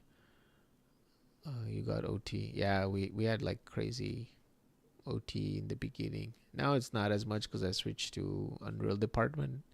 So when you're in comp department, like compositing is one of those things where you're the last person to touch the shot before it goes to the director. So you're always overtiming because every other department's taking their sweet ass time, and you're gonna be the one that gets the files at the last second. So you have to OT like crazy. But yeah, they do pay for it, so that's good. Andrew Kramer, 100%. Love that guy. I still hope and wish if I could ever reach that kind of level when doing tutorials, because I suck. I just want to reach his level of peak comedy. Like even now I watch some of his tutorials and I laugh out loud while watching because he's just so funny with his joke build-up. I guess that's why he blew up, along with obviously the quality of the tutorials that he did. Let you work. No, all good, all good. If you want views, just make dumb YouTube shorts. Yeah, 100%. There's so much brain rot content now. I can't believe one guy made this. I've been trying 12 years, can't remotely close. I think it just comes to like just doing it, just sitting down, as cheesy as it sounds. I personally am probably the biggest person who is like not really finishing things that I'm starting, so that's why I feel like it's hard to finish things. It's easy to start them thinking you'll just continue it, but you just get bored of it, or it becomes too hard, or you're stuck on some technical thing or something like that. But that's why with each one of my projects I try to push the boundaries a little bit of what it is that I've done in the last one. Like the very first ones that I used to do, like cinematics, I was just like, okay, I don't know how to do any people, CG people, so I'm not even gonna try. I'm just gonna do like buildings and environments, and I did that. Then I was like, okay, I've mastered that. Now let me do one more thing where I'm adding a metahuman. Like for example, I'll show you. And this is how I personally recommend a lot of times when someone asks like how to get about like doing different shorts and whatnot. You don't have to like make something so crazy and epic like what we just watched with that guy's thing. But basically, if you go down, like it almost started with this one, like Neon Sins, which was 4 years ago when I was learning Unreal Engine, like pandemic time, and I just wanted to make like a photorealistic city, like nighttime city. So I built that whole thing, and I knew that I didn't want to do any people because at that time they weren't any good. There was no metahumans, so I just didn't do it. But then when metahumans got announced, I was like, okay, perfect, I'll try. So then I did this mini short thing where I do have people in here, but they're not talking because at that time there was no metahuman animator. So the quality of the talking part was shitty. So instead of adding that and making the overall thing feel shitty, I just added like head motions and eye darting and whatnot, and because that's the kind of stuff that was good at that time with the live link, Unreal Live Link. So I just did that. But then in the next project, I was like, okay, I gotta know how to make something better each time. Then I did like a couple of things for like contests and whatnot. But then eventually, when I did this one, which is my most recent ambitious project, it involves like metahumans, a lot of metahuman animator talking. I still feel like the talking part wasn't as good, like the mismatch between the acting. But you learn something new each step as you're going along, rather than just jumping to this particular project. It's hard to get there. It takes all these other little things that you learn over the journey. Comp department sounds like editorial department for post-production. Always last one to leave. Yeah, 100%. I mean, I'm sure like once we are done and we send it over to the director, then you guys then take it over with the editorial. And I love learning about how process informs creative. Yeah. Yeah, 100%. I personally feel like a lot of people just see the final results. Like someone will see like the kind of work, let's say someone like Ian Hubert does, which is like crazy level of Blender work, and might think, well, it's gonna be really hard to get to that, and how does he do that? But I'm sure he does it because he did the same thing where it's like step by step. He just did one thing right and it looked good, and then moving on to the next one, and then implementing all of it. But obviously, you still need a story to then put it all together as well. It can't just be out of nowhere. So, in your free time, just writing stories makes a difference too. I wasn't into it in the beginning, but lately I enjoy like script writing too, so that it's not just one of those things where I am just good with building things in 3D, but also at the same time having them be on a paper and just imagining and visualizing it. It's just so much more satisfying. Just to be like, okay, what would the characters do? Why would they react this way? What would he say? No, that doesn't sound right. Like nobody would say that in that situation. Like that to me is like a lot more fulfilling now over the years. Like all this is too like environment builds and all, but slowly getting to that point where I would rather spend more time doing that instead of hand building and hand placing every single, you know, piece of log like what I'm doing here. Like I would love to do that, but I would rather spend time doing that because that's my end goal eventually, to make things. What's the story for this project? This project is basically the story of this girl that you see here.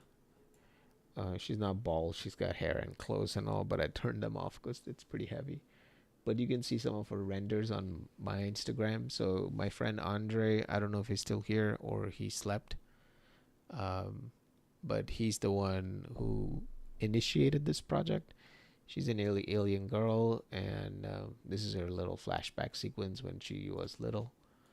And I don't want to spoil too much of it, but he's obviously a bad guy, hunter guy, and it's personal vendetta, revenge kind of a thing. Like fate crosses their paths again in the future, and yeah, you'll find out more. But essentially, it's a space alien girl on a mission comes across something that then reminds her of what happened to her when she was young, and then the story just continues from there on. Coconut kachar.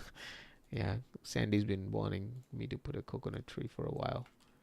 I have one. Don't worry, Sandy. I have a coconut-ish. This guy right here. This is the closest space coconut tree you'll find.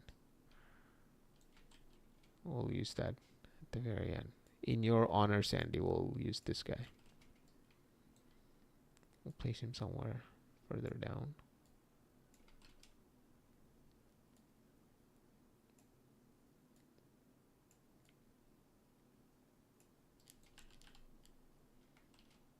Let's move it down.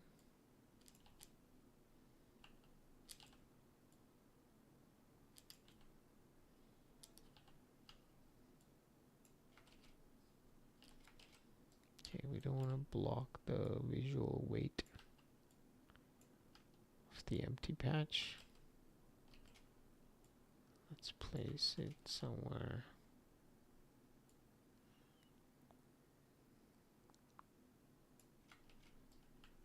Where it doesn't block.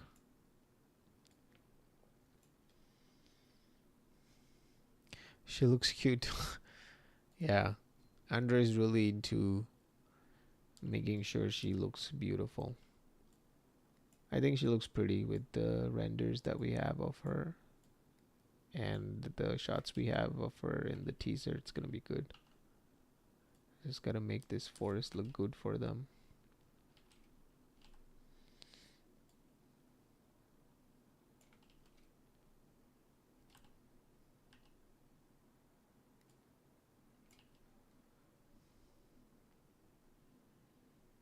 Sandy, that's your tree. Do you get your name in the credits? Yeah. Yeah, come on, Will. You can tell me which one of these. Let me give you options for being here and engaging in this stream. You can pick which one you like, and we'll place that somewhere prominent. And you can decide. You can tell me which row, which column, which one you like. David, what is your screen size and resolution? Everything looks well spaced in UE5 UI. Because I'm streaming in 1080p, I'll keep this here for you, Will, while you make your decision for which tree you like. So yeah, David, I think because I'm streaming the 1080p stream, because that's what my PC can handle while I'm also working on Unreal, which is heavy on VRAM. I stream in the 1080p smaller screen that you guys are seeing right now. So that's just like a cheap Samsung $70 monitor. But then I have an ultra wide, which is 3440 by 1440p, which is out of the view, which you guys can't see. And that one has part of the Unreal UI that I end up moving. So the content browser that you see here and the sequencer, they're both on that ultra wide. And in here I have the viewport. I like to have the details and the levels side by side. Usually I'm in the details panel because you're always like scrolling to find things under. So I try to keep it long so that you have more options ready to go. Same thing with the outliner. I'll keep it open here. But it's a problem when like you open up one of the other modes of Unreal Engine and now everything gets squished in this little 1080p screen. That's why when I'm working and I'm not streaming, it's much better because I'm on a ultra wide monitor, so I have enough space to have all of this and more basically. But yeah, Jungle Spore 2. Let's see. Jungle Spore 2, this one. Fungal variety. Is that your final choice, Will? This boy right here.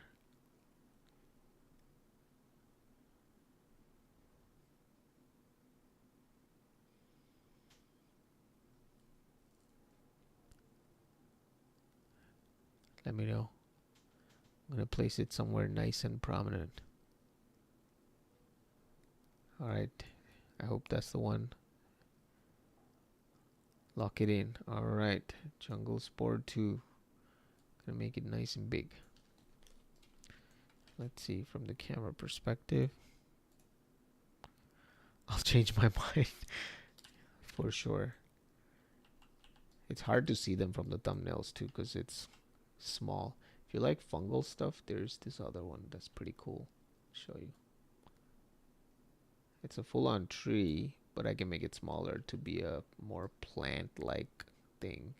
So it's not as massive. I can just scale it down, but it looks more like fungus. Let me know if you want this one.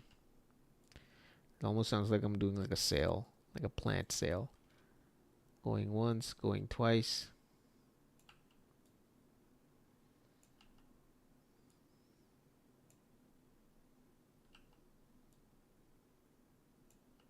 Actually, it would be cool to have. Do you like fungal stuff? Thank you for the reply. I've been thinking of an ultra-wide second monitor currently on a 32-inch 4K. Yeah, so I would say the same thing I mentioned to Pranil earlier. David, he asked the same question about resolutions and monitors. I would say don't get something that is too large because your GPU will struggle to just render your desktop, especially all the 4K monitors. If you have like two of them, that's like 8K right there that your GPU has to struggle to push. while doing these other GPU intensive things like Unreal Engine, and sometimes even like other softwares will also be demanding on your GPU. Like right now, if I'm streaming, that's also taking over the GPU. So try to keep the GPU as free as possible, which is why I don't get too many monitors, or I don't get monitors that are too big. I am personally pretty happy with this ultrawide that I got 7 years ago. It is Asus PG348Q, which is pretty old. You don't have to get that one, but anything similar, because I like the 3440 by 1440p resolution. It's the perfect 21 by 9 aspect ratio. So whenever you're watching like cinematic stuff, like movies and whatnot on Netflix, if you full screen, it fits perfectly. It's very cinematic. But then you see some of those Samsung super ultra mega wide. I personally love them, but at the same time, it's very hard to watch things in them because you full screen and it's like a pain in the ass. Oh, Will is sold on this one. All right, you get this tree. An outrageous amount of monitor, and it definitely makes my 3090 sweat. 60 FPS. Yeah. I mean, yeah, usually like most of the cards will be fine. You won't really notice them struggling. Everyone can like render desktop fine. It's only when you do a bunch of things like this, when it's like Unreal Engine running, and oh, I stopped the music. I didn't even turn it back on. Unmute. Yeah, so you have Unreal Engine running, OBS running, Chrome with like the streaming, if you're listening to things, and the desktop, and a bunch more things, so it just becomes too much. Sorry, I'm trying to place this in a way where like these branches are facing in towards her, so it's almost like everything is like cornering her like from all sides, so your view is like blocked in to her, but obviously not make it too crazy. Let's get it closer.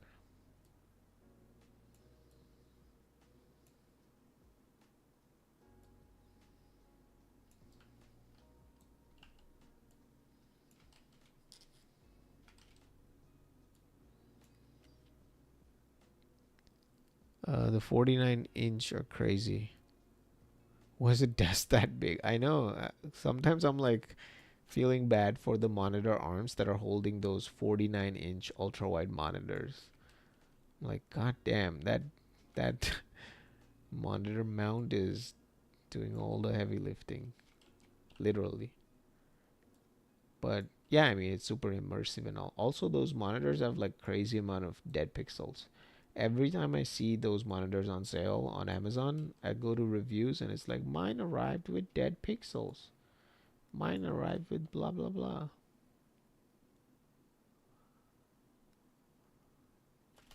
Okay, it's too big. So, to each their own. Like the super ultra wides have their charm, but I personally wouldn't get them. I'm happy with this monitor. But hey, if I won one tomorrow, you'll see one on my desk. It's until you get it.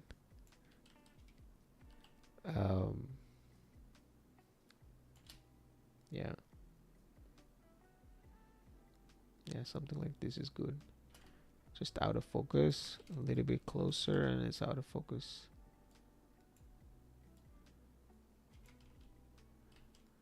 It's how most of the time cinematics are built. Like things are just floating up in the air. I was building a city one time, and half the buildings in the background are just floating up in the sky. They're not even on the ground. Just build from the cam. I always recommend whenever you're doing big environments, always build from the camera's perspective. It's so much less work. Versus if I was like, all right, time to populate this entire environment. No, that'll take forever. And then you'll look from the camera and it'll look ugly. So always build what's visible and what needs to be shown.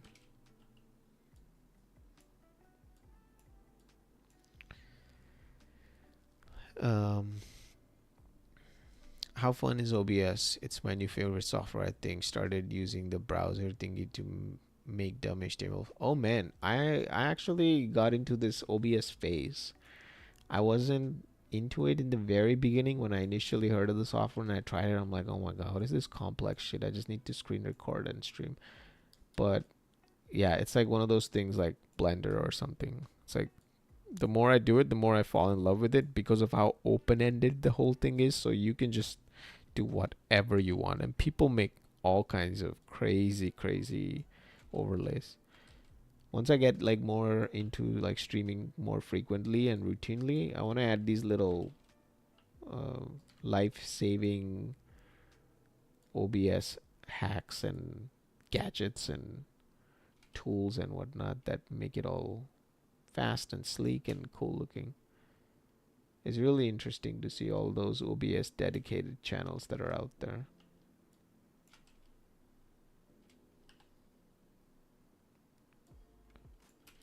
Like some of those people, their stream setups are crazy. Like multiple cameras, multiple shots, like a Dr. Disrespect type shit where it's like he walks away and he's in like another environment and OBS is doing all that in real time. Too many dead pixels and you get yourself black. Exactly. Fan of no. Okay, serious question. At what stage do you lock the camera and do you keep tweaking while you build?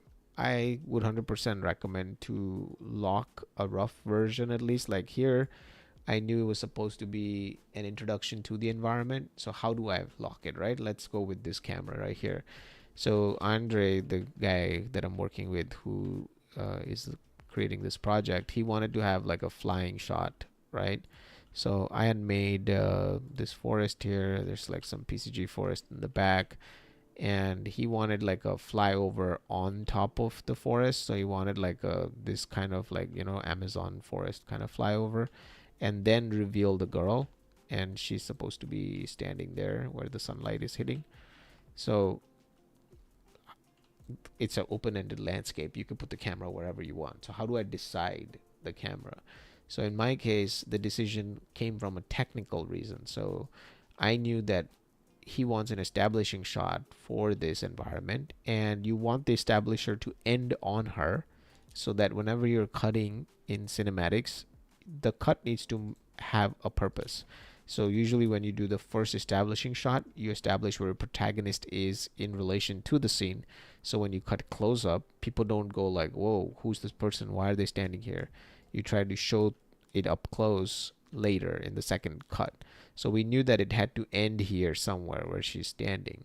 So you could, now we've locked one variable. Now she could come in and fly from this direction. The camera could fly in from this direction, this direction. How do you decide? So for me, it was a technical answer, meaning I know that I'm adding all these fog layers. So if I turn them on, like you see all these 2D fog cars, they're all just flat. They're not 3D. If I do this kind of flyover, similar to what he wanted initially, I'll have to make an entire setup that works correctly from this angle.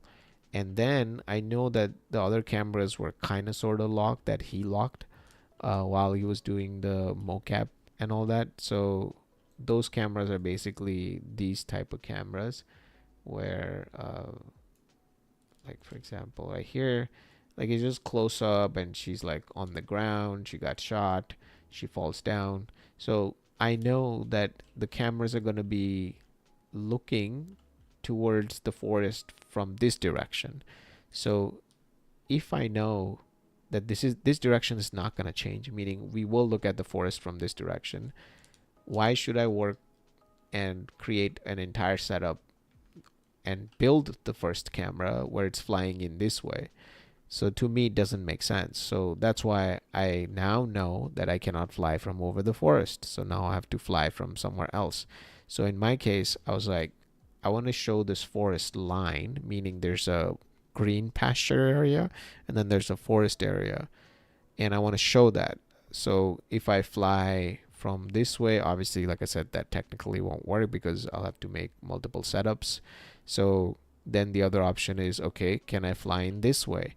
You could, but it's not a dynamically interesting angle because you're just flying straight at a flat line. So that is how you keep iterating until you find the camera. And in my case, I realized if I had the camera this way, and again, this is before I had even built any of this, so there was no fog, there's none of these trees, there was no PCG, so it was just all empty, and I'm just playing around imagining where the forest line would be. So I thought to myself, if the line is going down this way, it would make more sense because like you're looking at something in Z depth basically. And now there's a clear bifurcation of safe area and evil area where the guy is going to shoot her from. So that brought me to this angle where I was like, okay, if I stay in this angle, I don't have to worry about doing a lot of the double work, like extra work that I have to do. So that's how I got this camera here. And then how do you animate the camera? So in my case, I know that I'm coming into the environment and ending up on her. So she can't be the first thing we see because we have to end on her standing here. So then I'm like, okay, you do the classic. This is not I didn't invent any of this. It's like the famous looking from the sky panning down. So I just pan down, but instead of just doing a simple pan down this way, the camera is panning down while going forward, emphasizing that look at, we're going somewhere to this person. So you're like pointing with the camera, essentially saying, we're going there, look down there. And the other good thing is, because it's traveling forward, you get some parallax when you have nearby objects like this, so the camera will like fly over things, so it immerses the camera a little bit more. And then you have a rough camera, and then you just start building your entire scene from the camera's perspective. And that's how we end up with all of these layers and layers. And then you still tweak it, you still edit it. Like for example, these shots, the camera is not like that important. We're just looking at her. So let's say if my build here is not as good, but it's good a little bit to the other side, I will just move the camera, and it's not a big deal. So you still evolve it. So yeah, hopefully that answers your question. If you made an OBS life-saving hacks video, yeah, 100%. Once I have my OBS setup done, I'll definitely share how I set it up. But there's this guy I follow, well, not follow, but like I always watch his OBS videos on YouTube called Nutty, I think. He posts a lot of really cool OBS tutorials. Everything that I learned from him. He makes like all kinds of. That's the channel. Subscribe. Notifications on. But yeah, he makes all kinds of little gadgets, tools, how to speed things up. I would also say getting a stream deck is really nice. That's what I have here on my desk running on the side. So you can quickly like mute and change scenes and do all that. Still, I'm on Discord now. Awesome. Still, we'll see you in some time. 2D fog cards in Unreal blowing my mind. I thought that was just After Effects nuke trick. No, that's all just. There's a tool called Easy Fog that William Fauché made on Fab Marketplace. But essentially, you could still do this on your own as well. It's just 2D noise that's on a card. And the reason why it's not clipping sharply, even though obviously it's a 2D plane, you might expect, why am I not seeing like a sharp line here, is because using some Z depth math on the back end, you're making it fade over a distance instead of being sharp, so you can make it look like it's going through things while it's actually just a 2D card. But this is why it's important to build from the camera's perspective, because everything looks right and you don't end up with problems.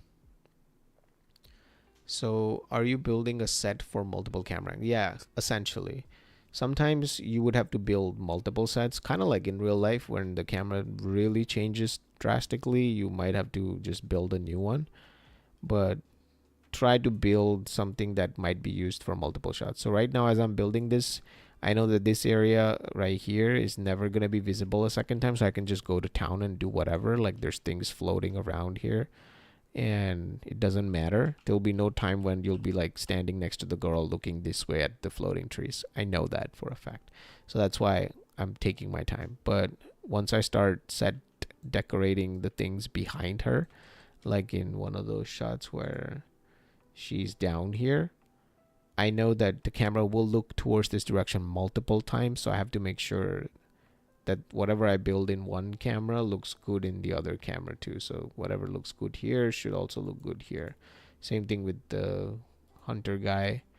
Well, he's in the forest, so it doesn't matter, but then he walks out at one point. So he only has this one shot, which is a really long lens shot. Kind of like this, and he'll be standing here somewhere walking towards us.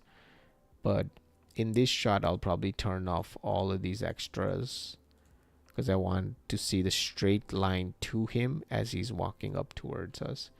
So it's like your classic antagonist establishing shot. Multiple shots rather. Building a set for multiple. Yeah, exactly. Do you like to have do you like to optimize or delete stuff that's off camera prior to render? 100%, 1,000,000%. I would say, and this is why working in levels is the best thing in Unreal Engine. Do not work everything in one level. Don't do it.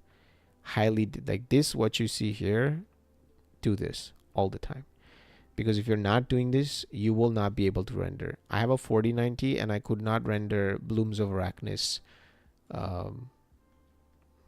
short that I made before. There's that one scene with the top down where it's an entire marketplace, and my god, it's like 24 gigs VRAM, even though I'd optimized it, is not enough for that scene because it just took forever to optimize and render. So I'll show you which scene. This scene right here. I don't know if you guys have seen. If you haven't, go check out this short. Took 3 months to make it, but I'm really proud of it. So right here, okay, there is so much animation happening of all of these people, and it would not render no matter what. And he's a 8K metahuman as well. He's got a backpack that has physics on it, so everything is swinging around. All of these assets here, all the lights are ray traced, so all the shadows that they're all casting, it would not render. Same thing with this other establishing shot that I have here. It's this really, really long single shot fly through where you see all of these forests, you see all that landscape, you see all of this castle wall, all of these lights that have ray trace shadows. Well, some of them, I think the far back ones don't. Even more forest. This entire thing, you don't even see it here. It's not even as bright, but it's literally broken down houses, PCG stuff that you do see in the breakdown video. If you watch it, you'll see a little fly through of this. And you see this entire temple. Inside of that temple is basically this. Let me show you. So the temple's not empty. So the doors of the temple open, and then inside is this entire environment with all of these lights, all of these UDIMs, all of these characters, and this whole foliage.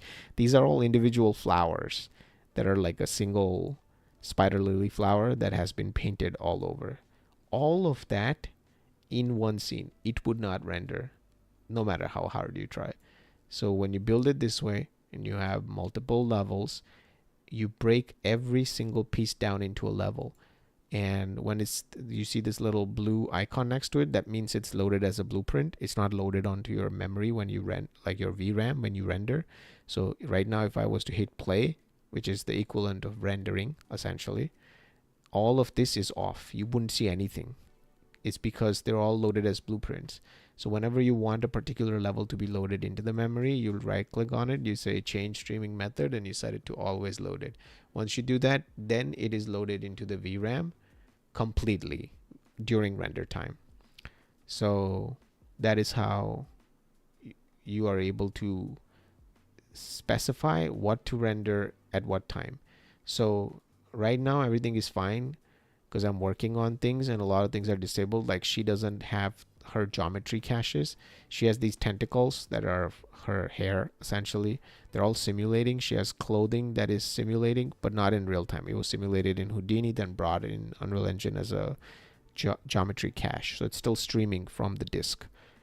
All of that and the foliage and the blah blah blah in the back. If she's looking this way, there's no need for me to have the entire forest on the backside here with the fucking moving trees and shaking grass and all that. It's irrelevant, which is why I've kept all of them separate. So when I don't need it, turn that off, turn this off, turn the fog off, everything, because we're only looking at her. The only times I would do some kind of changes is if someone is in a close interior space and there's like sunlight on the other side and you turn everything off, like the lighting will change. So you'll have to put some kind of blockers to simulate the fact that there's still objects behind blocking the light, even though you have turned everything off. So you might have to make like a simple low res geometry faking the fact that there's something behind. But yeah, other than that, always separate everything in levels and just work that way. Oh, wow. You got a lot of messages while we were talking. Ghost Link Industries, welcome. Any tips for good courses on cinematics in Unreal? Yes. Funny you should mention. There's one on my channel. I don't know if you've done. It's free. I partnered with Epic Games and Kitbash 3D to make a course on how to create cinematic nighttime flyby shots for a city. I would recommend for someone who's starting out. It's not like complete beginner course to Unreal Engine, like step by step, but I've still kept it beginner enough to a point where you can use it. So this is the video, create a realistic city in Unreal Engine 5. And this I would recommend if you want to know what the final output of the course would be. You can watch this one called Hyper Realistic City in Unreal Engine 5. So essentially I made this thing neon since long time back, which I got a lot of attention at that time, and then Epic Games wanted to make a course out of it.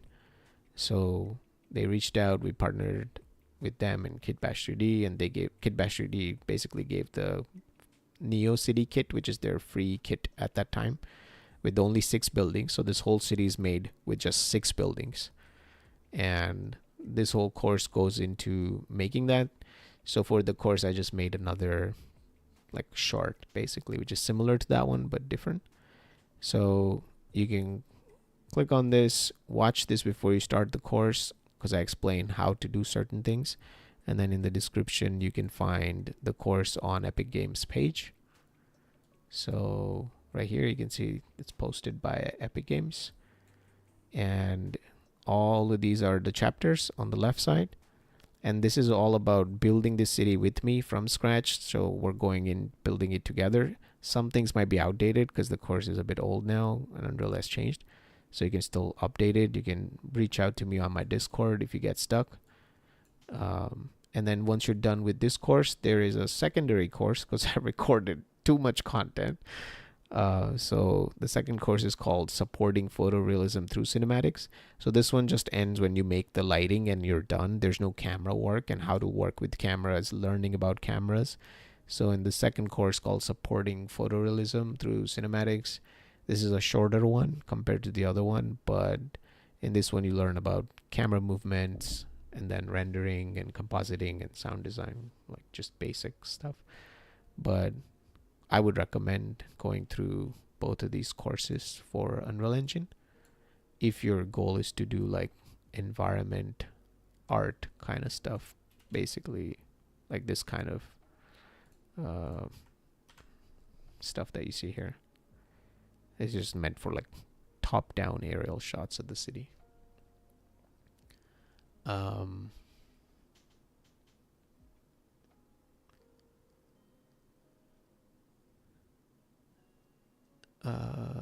he's probably got better recordings of School of Motion. Pretty beginner, but that's me. Bad Decision Studio One, out of budget. Amazing. Crazy. Bad Decision, I'm gonna look into it. I bought a Houdini course on Double Jump and I liked it a lot. Well, they have a free one, the Star Wars one. You should be able to look into it. Yeah. Looks good. Awesome. Yeah. Try it out. It's free. It's like very long and extensive. You'll learn at least some things for how to set things up, how to build them, build large environments. Partnered with Epic. Yeah. That's awesome, man.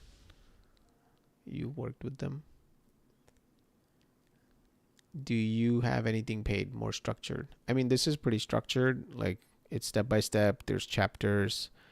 With each chapter, like, you basically follow along as you're making. But no, I don't have any paid courses. I was thinking of doing it. A bunch of people have reached out asking for the same thing, but I always question myself. Like, a couple of people were saying, "Oh, just make something, put it on Patreon or something." But I don't know. I just feel like don't you guys feel like you're in a market saturated with just courses?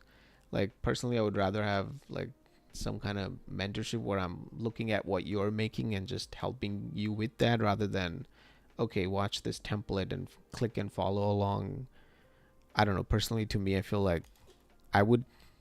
I'm thinking of doing like a Patreon, but I don't know what I would put on it that would be different from what you would get elsewhere anyways. And the only thing I think that would be different is the fact that other people don't give their time as much, where they sit with you and say, let's look at your thing that you're making. But yeah, I do understand if you're learning a software, it's good to have a course that actually takes you through it. But I don't have any specific ones for just learning Unreal Engine in general. And the reason for that is, like, if you go to the Unreal Engine learning portal, their website, it's just crazy how bad they are at marketing, that they themselves don't tell people. But everything you need to know about Unreal Engine, you don't have to pay a single dollar to anyone.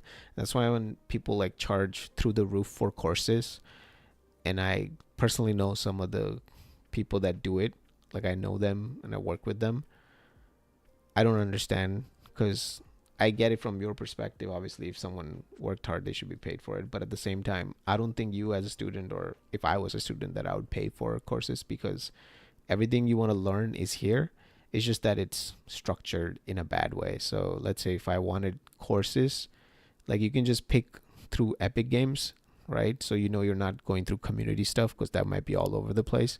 But even with that, like, if you pick a learning path, for example, if I turn everything off and just keep learning path, that just means that whichever one you're starting with, like, let's say for Unreal Engine, this is a learning path, meaning every single thing could be a collection of tutorials and courses. If you just want course, you can just do courses as well. There's a course for everything on Unreal Engine, and this is their entire knowledge base, and this taught by people that make Unreal Engine, which is why it's better than other people that you might see on YouTube or other places who are guesstimating. Like, Matthew Watstein literally is one of the core team of Unreal Engine. He has a YouTube channel where he goes through every single node of the material editor, every single node of, like, every part of Unreal Engine. So, like, learning from people like this is better because they know their shit. But the problem is, people like him, they're not marketing themselves out there because they're pretty chill. So they go through every single thing, and every part is a video. You sit down, you get a thing to work with, so you even get files. And just getting started with Unreal Engine, making a game in Unreal Engine, your first hour in Unreal Engine, lighting in Unreal Engine.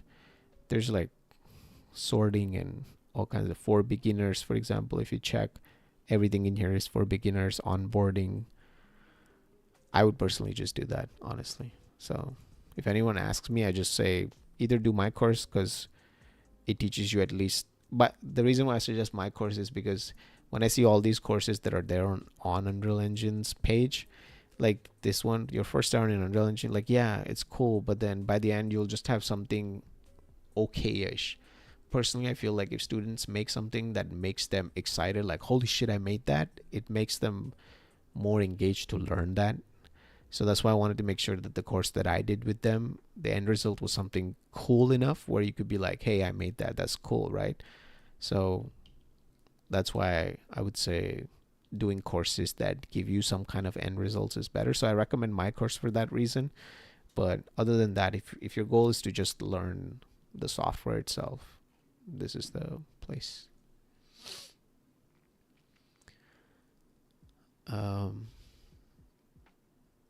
Do Epic should have put you on a reader? Yeah. I need to look through your videos. Yeah, thank you. Yeah, feel free to check it out. There's just that one course and a bunch of other cinematics and shorts and breakdowns that I've done. And I'm planning on doing these live streams more frequently, so I will hopefully see you guys more often. I'm planning on doing at least twice a week, thinking Tuesday and Thursday around nighttime, but I'm not sure where most of the audience is joining from in the world. So I mean, these live streams are there to watch after the fact too. And I'm always available on my Discord server. There's a link in every video description. I'm always hanging out in there, like I'm at least on my phone, so I always have Discord. If anyone gets stuck with anything, I'm always there to help.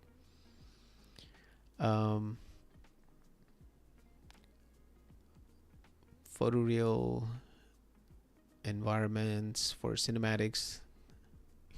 Title perfect, awesome. Okay, good luck, Ren. Which UE version are the courses? So the courses are in 5.1. It was last tested.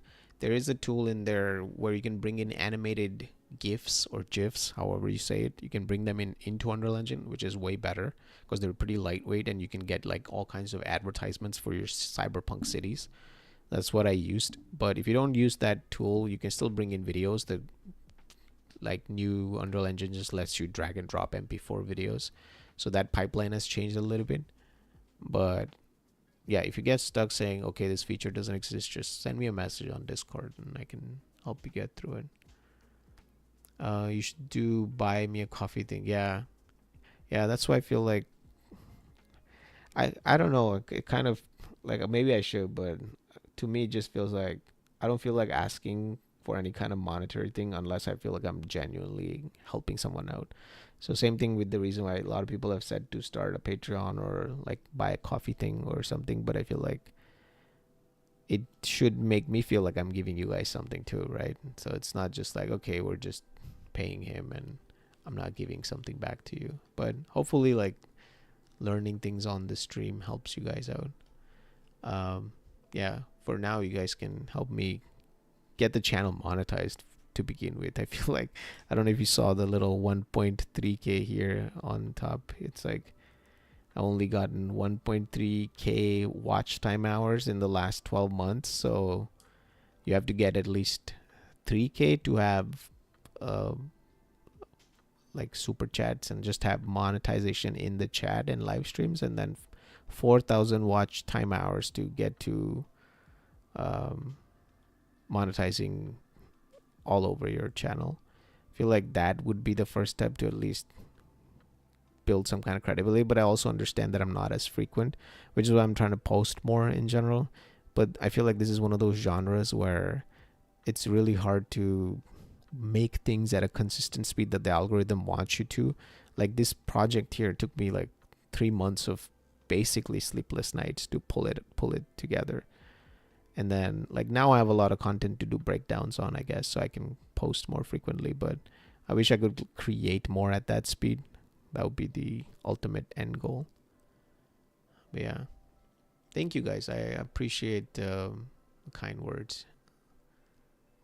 I'd rather have guidance. Okay, a mentor. Yeah, exactly. So that's the thing I'm thinking in my Patreon when I launch, like the mid-tier to be a group call, but a dedicated group call where anyone who's on that tier gets a decent amount of time to break down your project so we can sit and learn. So it doesn't matter if, let's say you have like one of the guys I was chatting right now was an effects artist. So I might not be an effects artist. I don't know Houdini, but like I know my colleagues who are making like Houdini effects for movies and whatnot. So if there's a question that I can't solve, I can get it solved through them.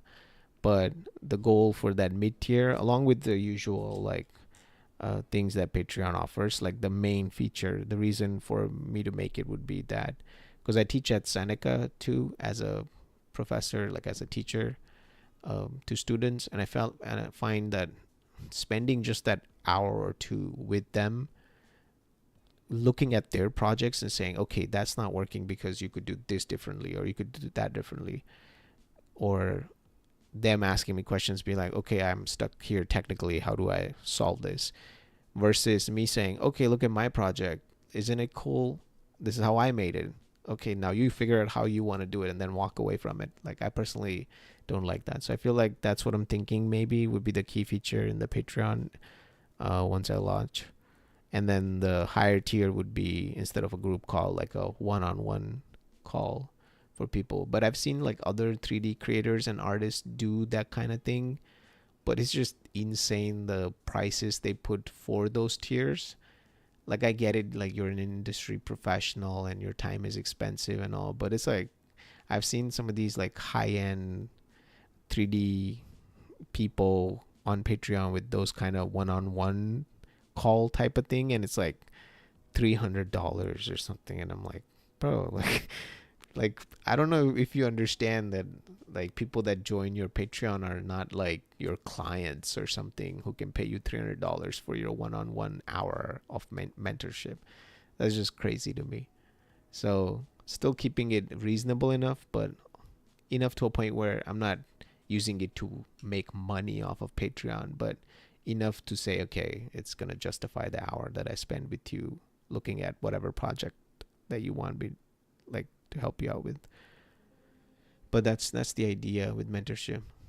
I would do a course too. I'll make a course and put it out there if there's a very specific demand for something, like how do you make something, like for example, if I was to make this entire Blooms of Arachnis trailer that I made here, right, as a part of a course, and then break it down, I still personally don't think it will be as useful. Like, yeah, you'll learn a lot. Be like, okay, how can I make an exact similar, like high quality cinematic short like this one? Like, yeah, you will learn that, but it doesn't really help as much. So if there are things that you guys would like mentorship on, like it would be good to know specifically, okay, this particular thing, just go in and do it. Like for example, with Seneca, where I was teaching in the college, where it's like a visual effects for film and TV course, I did like 7 weeks of a compositing class because I started my journey in the VFX industry as a compositor, and I've been doing that for even now I do it while I'm still also doing Unreal Engine stuff. But that 7 weeks course was just taking them having a bare minimum knowledge of compositing, and then each week targeting one different part of compositing, but not just doing it as is, doing a shot with them. So it's like this first week we're gonna learn, let's say, green screen keying. So all you guys, your homework is to go shoot yourself on a green screen, because the next class, when I teach you how to use green screen, you will have your own materials and you will green screen yourselves for the shots that you are making for yourself. Then in the next class, like the class before the concept that they'll learn, I will teach them initially. So I'll be like, okay, class 2 is going to be matte painting, for example, which is when you replace the background and add 2D elements in the back. So I'll teach them how to do that and then give them the homework, be like, okay, make sure you have matte painting for your own shots in the next one. So they'll do that same thing the following class, where they'll come back and they'll be like, okay, in my shot I added a matte painting, I added mountains, someone will be like, I added a city, blah blah. Then the next class will be CG compositing. So it's like how to integrate CG objects in a realistic way, for example. So I'll show them that, and then they'll go in and they'll use their CG objects and they'll merge that in, and Anyway, so basically my point is, at the end, when you're done with the 7 weeks course, it's not just that I made something, but also at the same time, every single student has a shot that they made with me in the 7 weeks. And the only difference, whenever I do this exercise, a lot of times students just complain and be like, well, yeah, you can make a cool shot in 7 weeks because you've learned all this and you have all this knowledge. But then I tell them back, there's a difference, because I am only spending like 2 hours a night while doing full-time job, while doing all these things. But them as students, they have unlimited time, given the fact that they're students and they don't have the same amount of responsibilities, but they can spend like hours and hours on their shots. So while I don't have the time, they have the time. They don't have the experience, I have the experience. So that way it balances out. So by the end of 7 weeks, I create a shot with them, they create their shots, and then we all have something that we all created. I think that's like way better way of doing a course or a mentorship than just like, here's something I made, go watch it, give me $500, you know. Sorry for the long rant, guys. I gotta catch up on the messages. I've never had a chat where people are chatting a lot. It's pretty cool. So thank you guys for being here. Where were we? A mentor, yeah. A ChatGPT mentor gaslights me, yeah, 100%. It's like, sorry, didn't mean that. Okay, you got me. That's not what I meant. The note is this one. I'd love to buy a coffee for all this info inspiration. It's cool. Glad to find this stream. Yeah, thank you, Will. I actually want to ask, how did you, like, were you a subscriber or did you find it somewhere through any other portal? Would love to know, so I know what works and where do people find. But yeah, I've read the documentation from Epic quite a lot. Yeah. It's hard to find good learning. Some of the best courses just get outdated with inevitable updates. Yeah. Can't tell you how many Houdini tutorials we've gotten stuck on since it's like 17 or I see. Yeah. But yeah, same thing with my course. If you get stuck, like, feel free to just send a message. There's a ton of people that have taken that course and made their own versions of a cyberpunk-esque city. But anytime they get stuck, they just send a message on Discord.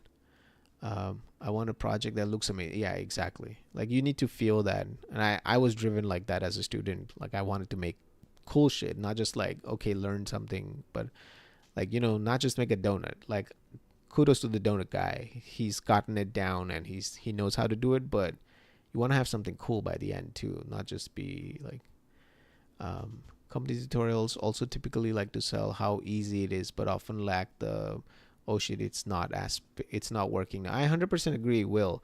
I would say something to this, the fact that you watch the live stream of just this environment, the 4 live streams that I've done. I believe in the second one, or third one, I don't know which one, I got stuck with PCG, and there is literally an hour or more of just me trying to figure out why the PCG is not working. But those are the kind of things that you wouldn't see if I was to do a breakdown. I'd be like, yeah, and then I just made a PCG and I dropped these notes and it just worked. I just connected it all and it's all amazing. And then you'll do it on your end and be like, bro, it doesn't work. So with these live streams, at least you get to see the fact that this is the process of how it is done. You can just watch it all raw, unedited, and realize that. And someone actually commented in the chat at that time while I was stuck, I was like sad about the fact that I'm not giving good live stream content. But the person just said, no, thank you for this, because it shows that when you're building environments and whatnot, like, they don't just build themselves. Like, there's a lot of this that needs to be like solved and tweaked. I want to okay, what else? We'll definitely check in on Tuesdays and Thursdays. We'll join Discord also. Awesome. Studio tour. Just set up that Patreon, bro. Yeah, 100%. You'll get there, dude. I've been dusting off my old YouTube and it just takes some time, but and I actually like have seen, there was a colleague of mine who has a YouTube channel. He literally was there and started it a year ago or something and was talking about it, and he launched it, and I've seen his channel grow past mine, twice mine, like in terms of size, within a year, and I've been just watching that guy, and I've been so inspired by his work to a point where I'm like, wow. And the reason for that to work is because I see him religiously posting a video every Sunday and then doing live streams and also engaging elsewhere. But then the fact that he shows up, I think, shows you to be like, okay, let's promote this guy. But it's just hard with like Unreal Engine stuff with this kind of cinematic work. It's like it takes a while to build and make, but I think at least with the breakdown of the project that I just did recently, I can hopefully do more frequent videos, so to speak. Breakdowns as in shorts. You'll fly to stardom. Please remember me and my fungal tree. Yeah, I'll definitely remember that one tree. I'll print it out. $300, that's 1 month of groceries. Yeah, and like I've seen those people on Patreon. I'm not kidding. 4 months of ramen. Yeah, true. Endless ramen. Yeah. Yeah, I'll take your course. Sounds good. Awesome. Take your course. Awesome. Subscriber from a while ago, but just now spending more time on YouTube and saw the thumbnail live. And okay, awesome, cool. Honestly, don't remember how I found you. Maybe through Reddit or IG. Cool renders. Awesome. Cool. And Tagma Houdini, guys, like meditations. Yeah, I think I have him on my Discord server. I have created this little section. I had Houdini on for a while, but that's how I found about the Tagma guy. So this is the Discord server. Down here I had these are like just automated YouTube videos. So this is what I do like when I wake up. I just go through what's up and what's happening, and all the personal CG channels that I followed, they all just come down in the same spot. So I just watch to see what's up. And same thing with like everyday art news. I have a couple of profiles that I'm following, plus the ADLV server sends out some cool updates, so it's just good to keep an eye on it. But I think I had a Houdini channel as well. Yeah, YT Houdini, where all the Houdini updates come in. If you guys join, and if you guys know specific channels that you guys watch every time that you would like to have like a central hub for, it would be cool to have that. So that's why I made it. I don't know if people watch it or not, but it's just to have all the content from different channels in one spot, in one place, instead of trying to look for it everywhere, so that it's more organized. But that's the server. I think we have 680 members. The reason why I built this server is because I wanted people to... Oh, there you go. Someone join. When I was growing up, I didn't have access to any of this. Like, I was growing up in India as a kid interested in 3D and animation, and I would have these cool ideas and shorts and whatnot. But then I didn't have anyone to show it to, especially people from the industry who are working on cool projects that I can show them to. So not having access to that, plus at the same time, a lot of kids who were graduating either from Seneca or from India or from other places, they would send the same kind of messages asking for help with like, how do I do this? How do I do that? So I created the server a few years back to connect people from the industry, like my colleagues, my friends who've been working on films, televisions, or just all kinds of cool projects, and then connecting them with students who are joining in and they want to get things reviewed. So we have a bunch of channels to like post work in progress stuff with, or just the usual that you see on every Discord, nothing special. But I realized making this that kids are, especially young students who are joining, they're so scared of posting anything. Because I asked them, because I didn't see activity for sometimes, I was like, why you guys don't post? Because I know them personally. And they're like, oh yeah, we're just kind of scared to share this because we feel like our work is not as good, so we don't want to. And I'm like, but that's not the whole point. The whole point is to iterate and go through that process and make that shot or whatever look better as you go along, instead of just working on it by yourself. But yeah, that's the server. The best advice I ever got from a senior in post was sometimes it just does. Yeah. Work-related software. Nice, just join Discord. Oh, that's you, Billy Batch. Awesome. Cool. Centralizing YouTube tutorial. Yeah. Awesome, man. I'll set that up. Technically I have my Patreon online. It's somewhere in the description of one of these videos on my channel, but I haven't announced it, and that's why it's offline right now. I just built it because I was just writing things in the perks to see what I can give to the community, but it's out there. I have to set that up. But yeah, awesome. Ghostlink just joined too. Cool. Whereabouts are you guys located? Where are you guys joining us from?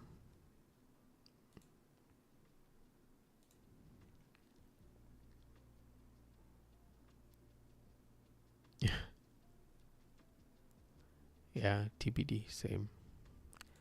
I have a jobs channel as well, where sometimes we post some jobs. I'm trying to automate this too, so that anytime I see something I've been looking to like AI, like agents and whatnot, to automate this process to see, because I run into like job postings like crazy on LinkedIn. I just wish there would be like a way where I can just like click a button and it will automatically forward that over into Discord, so people can see and get tagged with whatever job postings they like. But yeah, SF Norway, super cool. Yeah, SF is like, you guys are 3 hours behind, right? So it's like, what? It's 2:49 a.m. here. Norway is like way more ahead of us. What time is it in Norway? It's probably late.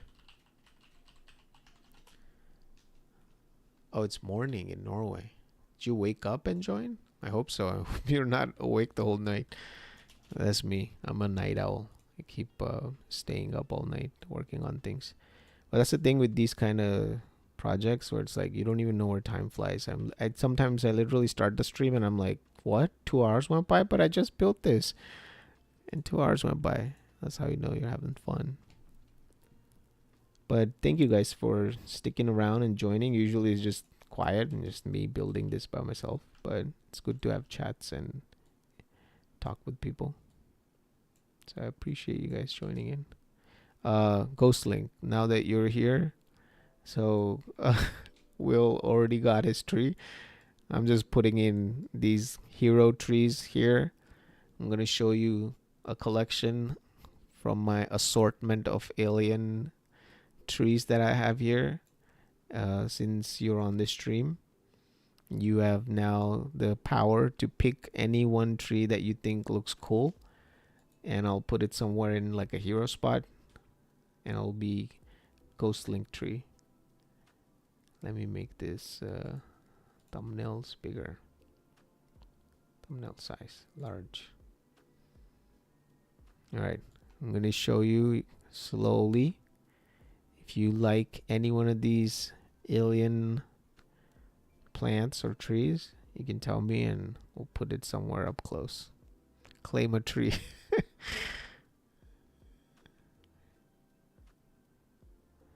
I can double click to show that one and just open it up.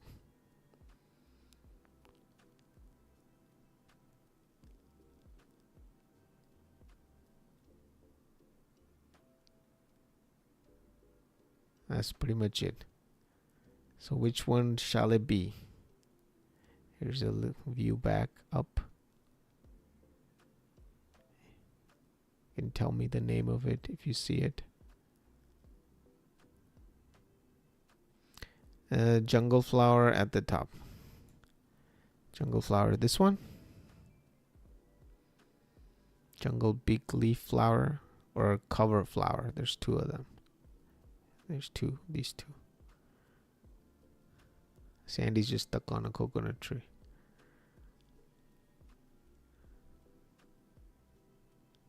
Come on, which one? Either one. Blue, red. Windows closing.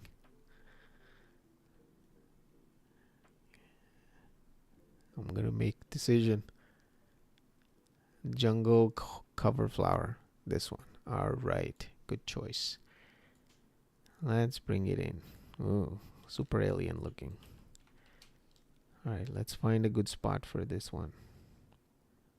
So always keep your view clear. You don't want your subject to be obscured by it. Since we're already facing in this way, we'll just put it next to Will's tree over here. Gotta make sure it's not floating as the camera goes by.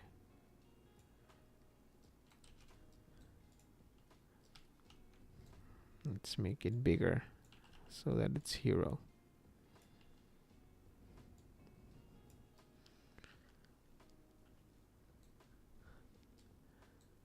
Oh, still, I don't know, man. We're having fun here. You're here too still. Do you want to pick any one of your alien flowers? I'll place it for you. There we go.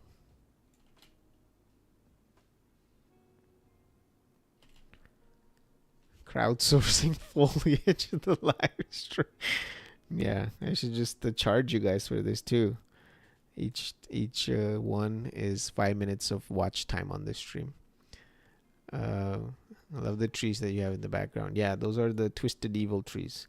It's so funny. I was talking with my wife and I was saying how, because the moment she saw it, she was like, "Oh, that's like Maleficent, the movie with Angelina." I was like, "Yeah, it's so funny how our definition of something being twisted automatically means that it's evil. It's like it could just be a nice tree that's just going around in little loops, but we see it and we're like, evil immediately." Holy Wars, Indy, this is gold.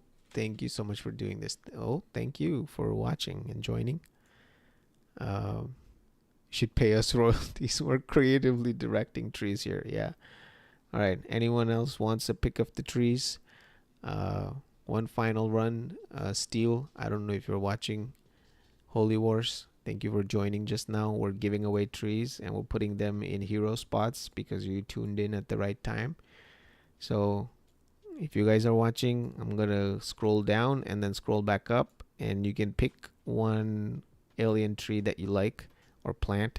Just tell me the name and I'll put it up close for the camera while we're building this. So here we go. All right. Tree directors.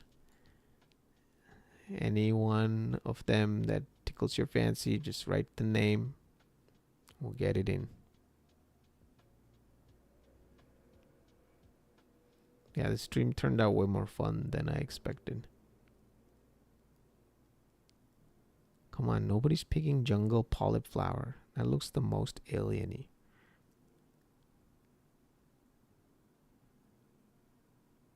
If nobody's gonna pick it, I'm just gonna pick it myself and put it there. All right. Windows closing in.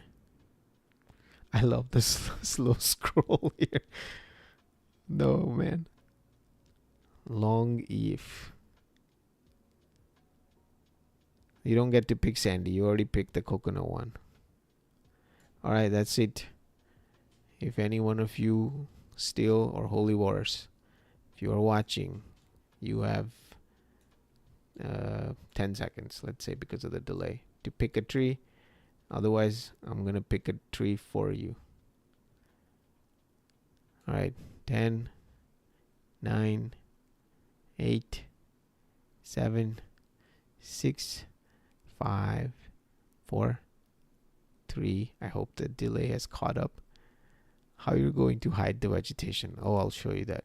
All right, Steel picked one. He picked jungle polyp flower 2. All right, good job. Super alien looking. Here it comes. Whoa, look at that.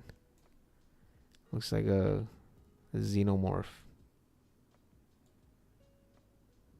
Let's make it grow right here. Looking at the camera as it's coming down.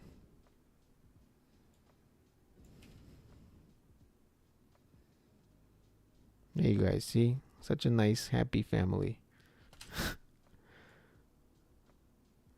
In the next streams, better not hide my... No, don't worry. We got it on the right here. In the next streams, as we get closer to her, the area where she's standing, where the shooting happens, she falls down, we'll place more of... You guys will get another run at new ones to place here for hero character. I should just do that as my Patreon membership. You get to pick what flowers, trees, rocks, spaceship parts, decals you can put into these shorts. That'll be funny. If I make the full version of the short that I made, the one with the Blooms of Arachnis, this guy, I should have you guys as like actual merchants in the back, not just trees. Because I mean, come on, let's be real. Trees are kind of whatever. It should be like a dedicated character doing a dedicated animation here to each one of you guys who shows up in each one of the stream. Just make you guys have characters in the back. That'll be fun. Yeah, that's Sandy Steel. That's Sandy. Sandy Steel is bridge. If I say bridge, it just sounds like bridge. No, that's Darius' brother. He's here. Sandy doesn't know door kickers. Steel just wants me to play games. Buying cosmetics. Something onto what is this? Fortnite skins. You guys get different skins. I don't like the placement of this coconut tree. It's like sticking out too much. That's the thing. You don't want to catch too much attention. I'll just make it up here so it blocks the entire... to answer your question, Holy Wars, dude, you can just add things to a level and then disable the entire level. That's what I do with the instance foliage as well. I'll just make a new level called L underscore foliage, and then add all these to that. So when I'm rendering down there where the action happens, I don't have to render all of these guys up here. So you can keep breaking things down into like smaller and smaller sections and turn them off. But I think it came out nice today. This could be further this way. So it blocks that empty patch that's there, so we don't have to work hard on the patch behind there. Oops.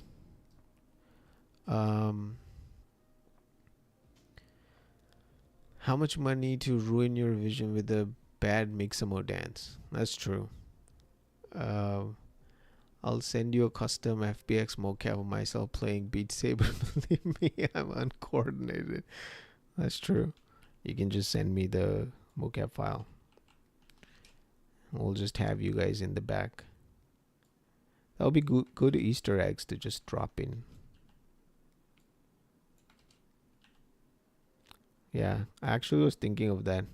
Not gonna lie, if you guys find the Patreon, which again is in the description in one of my videos, but it's not open anywhere because it's not open yet because I'm still thinking about it. You'll see one of the perks, like the very advanced ones, and again, it's just for shits and giggles. I don't expect anyone to pay that much. Is to have entire characters in the shorts, probably even interacting with. Because like to me, I am just populating the world, you know. The characters could be doing anything. Same thing with the mocap. When I did the Blooms of Arachnis one, let me show you guys. Oh, you guys probably saw it. Sorry. You guys probably already saw it in the mini breakdown that I did on my channel for that short. But I'll show you, since you guys are here, what it's like to do all that mocap. I did like 6 hours of mocap to do every single action for every single person that's in that entire 5-minute short, and there was so many of them. Let me show you. Mocap,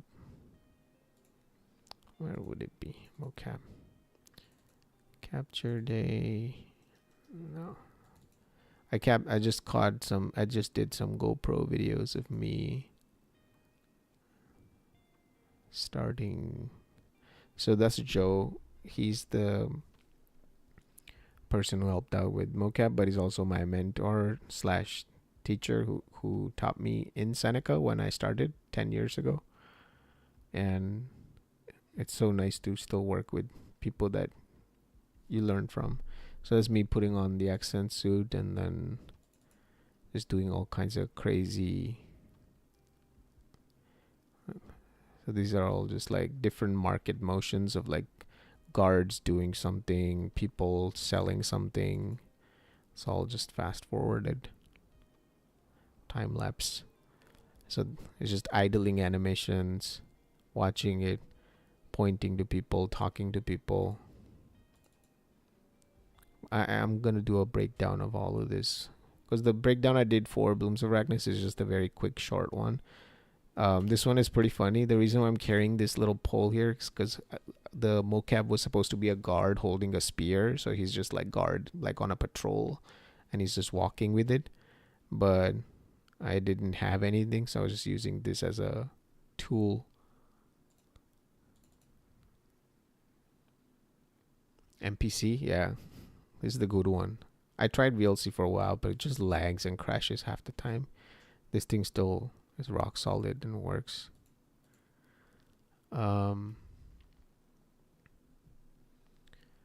Challenge accepted. Substack forced me to set prices, so I picked minimum, except for the founders one. I said +1 as I could fit in the UI. Holy shit, this is cool. Your camera info was such an eye-opener for me. I'm in VFX, so it was such a huge deal. Thank you, but no worries. Respect for the video. Yeah, we read that. What's your hot take on ACES? So for my personal projects, I don't use ACES. Oh, by the way, before that, if you guys want more information on cameras in general, because I feel like it's a very underrated and overlooked part of just CG filmmaking, because we're not handling real cameras, so it's harder to get into or know camera work. The course that I mentioned, the second one, supporting photorealism, that's on my YouTube channel. It's in the description, the 2 courses. The second one there's a full chapter in there that's just dedicated to cameras. That has tons of information of what kind of cameras how to move a camera, why to move a camera, what kind of lens to choose, why choose that lens, and just reasoning behind moving cameras and doing things with them. I think it's a really good little tidbit of just cameras in general. I'll probably at some point take all the videos that I've made for them, because I feel like nobody watches those courses anymore natively, like not from my YouTube channel, just by browsing on Epic's learning platform. So I hope that at one point I'll just like upload all of those on my Patreon and set it as free, so the link at least redirects there instead of on Epic's platform. Answering the ACES question, I would say it is good. We use it in production from time to time, not all the time, but from time to time. Personally, I don't use it for my own setup, just because I don't want to set it up and do it incorrectly. It's not one of those things where like it's color science. I'm not one of those people who would be like, yeah, just like ACES, bro. Like, I don't understand it, honestly, in terms of setting it up, not the logic part of it. I understand that, but setting it up, especially for Unreal, because you have to set it up in a very specific way for it to render correctly, and then when you bring it into Nuke or DaVinci, then it connects in the same way, so you need to set it up on that side as well.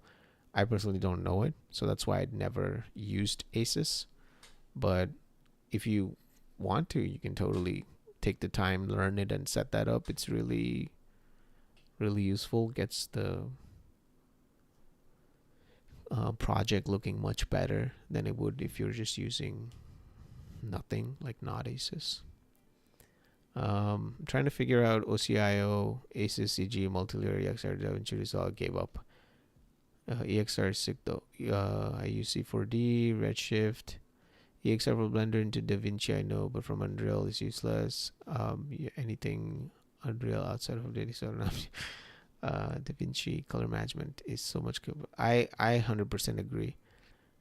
10 viewers and you gotta do what? No, I'm not doing 24 hours marathon stream on 10 viewers. All right. 50 viewers. All right. 50 viewers and we'll do 24 hours. Come on, man. 24 is too much. Let's do half. Let's do 25 viewers and 12 hours. Because I've done like long night sessions of working on projects. There'll be times when I'll like sit at 9 in the night and just keep working to a point where it's like morning and I see the sun rising and I'm like, I need to go to sleep. And I'm like, one more thing. Let me just add a little animation here. And then it's 9 a.m. So I think I can do 12 hours for sure. But 24 is too crazy. Let's get to 25 viewers with 12 hours, then guaranteed. But yeah, coming back to DaVinci, I am in love with that software. Like the grading that I did for Blooms of Arachnis, I would have never done that with After Effects or Premiere or any of that. I 100% would recommend people to learn DaVinci if they're planning on editing and then doing basic compositing, because now I'm also trying to learn Fusion, which is built into DaVinci Resolve, so I can eliminate Nuke a little bit. Like I'm not gonna eliminate Nuke entirely, obviously, because I've like worked with Nuke in the industry for the last like almost 10 years now, so I have a very good grasp on Nuke, and it's like my go-to software. It's the first software I learned properly, so Nuke is my thing for heavy compositing. But there are times when I'm like, just like, okay, just make a mask and like roto something out or key something out. I'm not gonna just go to Nuke to render something out to then bring it to DaVinci. I'll just do it in Fusion, which is part of DaVinci, which, by the way, Fusion inspired Nuke, if I'm not wrong, because Fusion was the OG back in the days, and I think it was free. I believe it was something, because I remember learning it in Framebox. Surprisingly, Steel might know, and Sandy. So they were with me back in India when I was still in an animation institute. That's how they know me from. But also coming back to the topic of EXRs before I forget, for you guys that are working with EXRs in Unreal Engine, this is a very short, quick hack that most people are not aware of, and it's a huge lifesaver. So if you're in Unreal Engine and you have your little movie render queue and you open the settings up, let's say you're trying to render something out. A lot of times people just do PNGs or JPEGs or something like that. Sometimes they'll do EXRs, but they won't do this one thing, which I'll show you guys, which is if you're going to use EXRs, first of all, I would recommend using EXRs because it's 16-bit, you get more depth and all of that. But the one thing is the compression. If you don't change this from PIS or zip, which is usually most softwares, it's set to this by default, change it to DWAA. And I mentioned this in one of the other live streams when I was talking about render settings. This thing is a lifesaver. It literally renders EXRs with compression that is making the file size of the EXR smaller than a PNG file. And that's mental, to a point where an 8-bit PNG saves the files at a higher file size. So when you're doing these huge long frame sequences of like 2000 frames and one file is like 1 MB, you're going to run out of those like gigabytes of space really fast. And that's what happens whenever I do like larger projects and I render things out.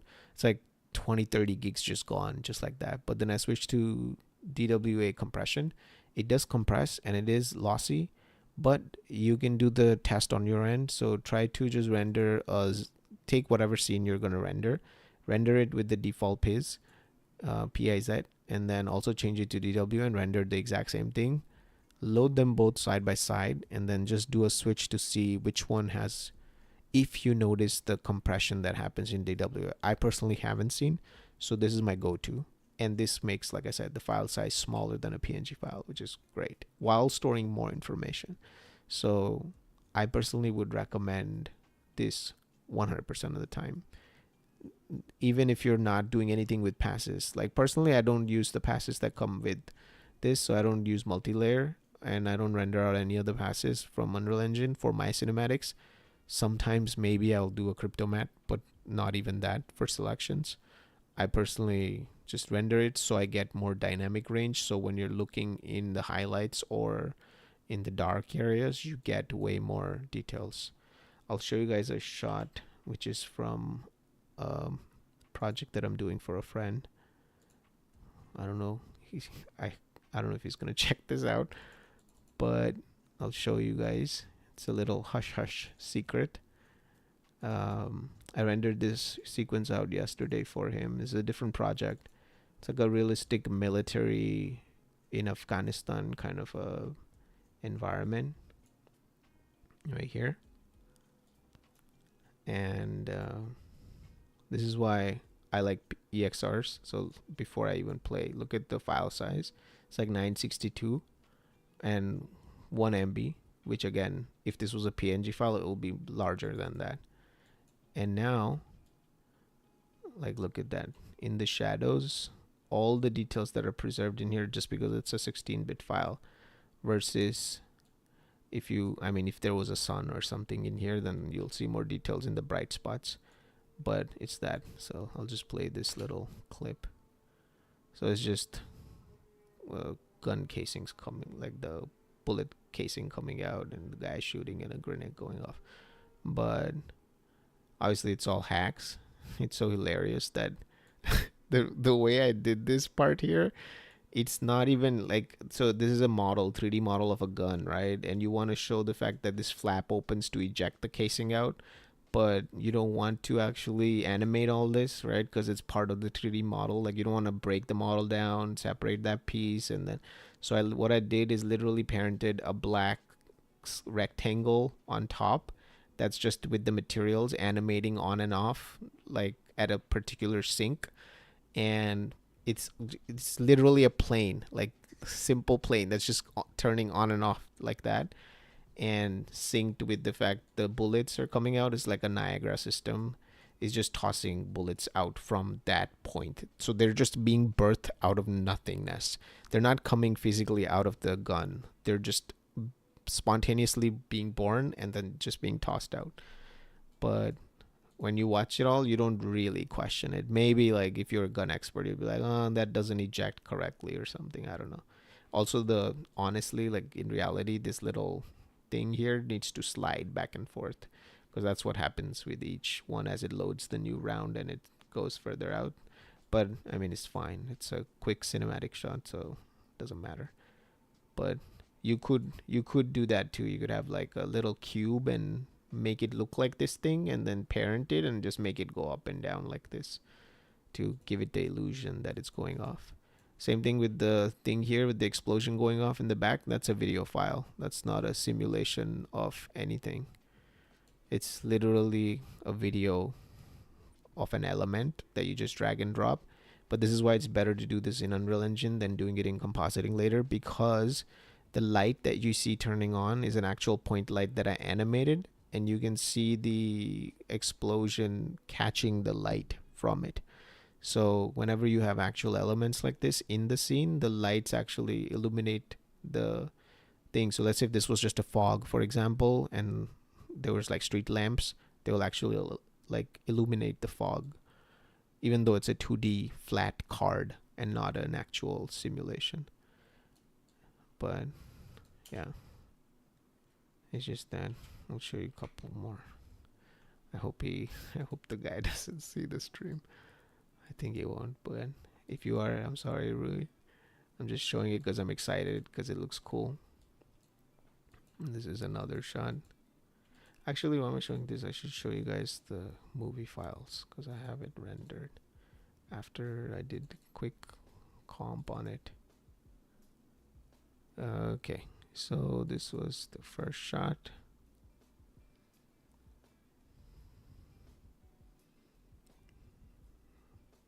So it's them just running and missiles going all over, tank shells flying, and then I changed the grade on it to make it less intense, basically. But it's the same thing. And then one RPG comes flying this way. I'll probably also show you guys later how I did that RPG. It's very easy to do that squiggly line, because I was trying to figure it out. The straight one is obvious, like it just goes down and Niagara particles are being emitted. So all this is in engine, nothing is being done in comp after the fact. And no, it's not just that. It's fine. Like, it's just a project that he's doing. But sorry. While this is playing, let me quickly see through what you guys are talking about. 50 easy. BRB signing on a new tab with my old account. Trying to learn Fusion. Yeah, I would recommend Fusion. DaVinci rules, but I'm not sure industry standard. Yeah, I got lucky, caught Premiere. Yeah, I mean, for that, if you know, I would say, yeah, learn Premiere just because it's people use it. But yeah, anything non-color grading. Oh wow, who is streamer? I'll keep watching if you go 24 hours. DWAB. AAB, I think, is another version. I personally haven't used it, but maybe it does something. You can always just say be right back graphic, sleep for a few hours. No, that's not a stream then. If you disappear for a few hours, it has to be non-stop 24 or 12 hours. DWA, I need to try this now. Yeah, and the fact is DWA is available anywhere you render an EXR from. So if you're on Blender, if you're on Nuke, if you're on Premiere, anywhere you render an EXR, there'll be that option to pick the compression, change that to DWA, because that will save your EXR folder sizes by crazy. Okay, pro tips. Some stupid YouTuber told me to use Piz. Yeah, Piz's default is the one that it comes with. Again, for your project might be different because like the content on the EXR file might be different. So I would personally recommend. Oops. Sorry. Yeah, I would personally recommend to test it for your own scene before you switch to DW. Just make that comparison. Secret alert. That looks juicy. What app is this playing image sequence? This is just the MPC media player. Nice hack, brilliant workaround. I love tips like that. Oh God, don't get us in trouble. You can't get views if you pull a stream. No, that's fine. Okay, movies. That looks like I love how you casually have these buried in your Windows Explorer. I want to use my BMS. Yeah, so this is the special ops pack that he got. There's a lot of cool projects that I have, but again, it's because they're part of. So I'll show you guys another scene from this. It's very quick. It's not as cool as the other one, but it is cool. So it's just a short film this friend of mine is making. It's very cool. But it's the same thing, just the default Mixamo animation, people doing things. But I think the realism comes from the camera and the grade and the effects of it all. So he set up a lot of the scene. I'm just like polishing it to make it cool.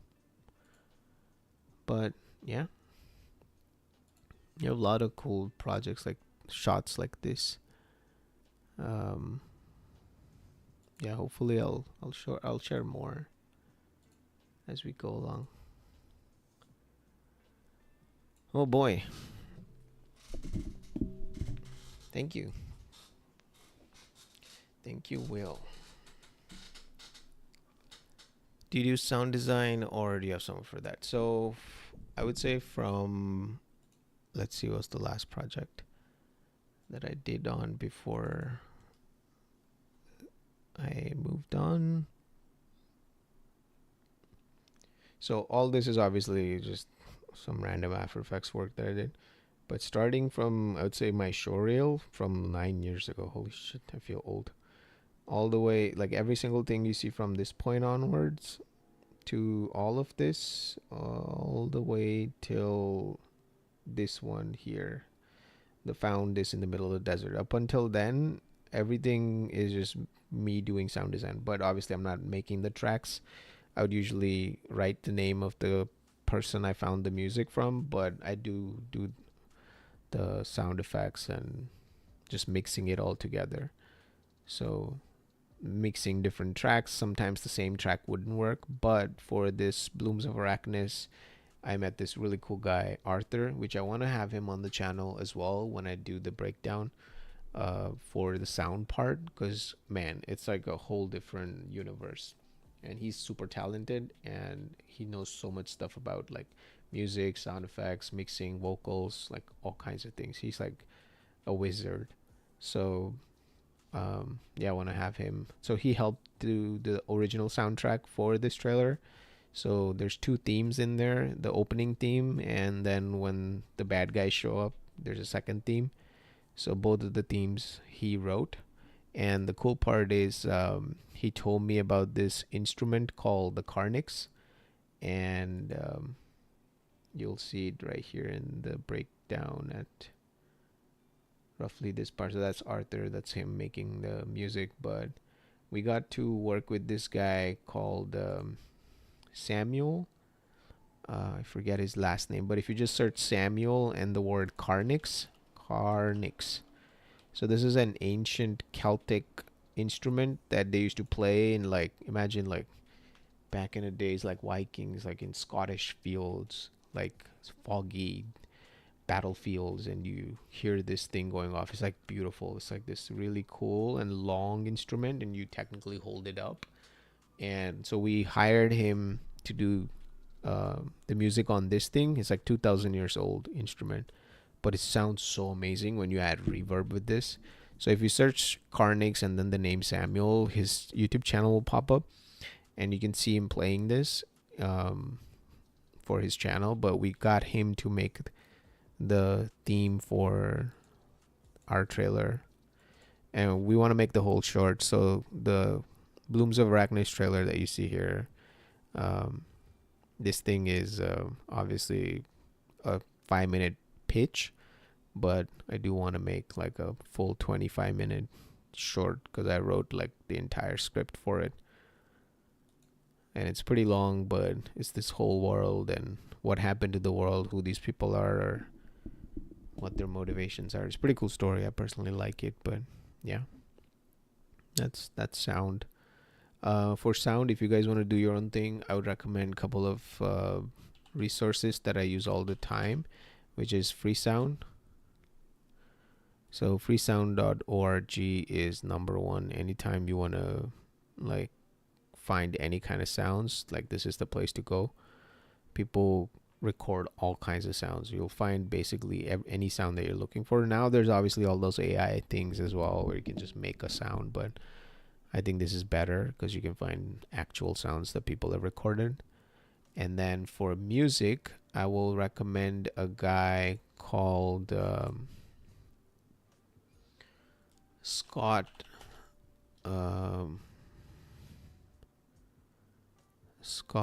Buckley. So this guy is super cool. He makes a lot of really nice soundtrack, and he puts them all for free, literally. And it's not like your usual run-of-the-mill generic soundtrack. No, like all of them sound really cool, and they're like really well done, high quality, top-notch tracks. I would personally recommend that you guys check him out. If you're making any kind of cinematic, you'll usually find anything you're looking for. So if you just go to his search the library function, you can search by mood, and you can pick something for like epic, cinematic, or serious, or whatever. And then there's genres, types of instruments, and that's what I've been using for literally up until this project where Arthur did the music. Every single one of my pieces that I've done on my channel up until, like I said, here, it's all from Scott's music, because he's really good. So that's my quick little tips for sound. Those are the places that I go to for music and sound effects.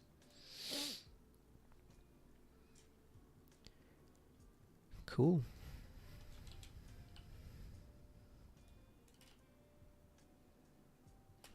Okay, it's too big.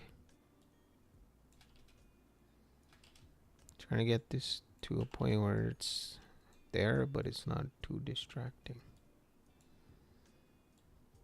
Sandy's coconut tree.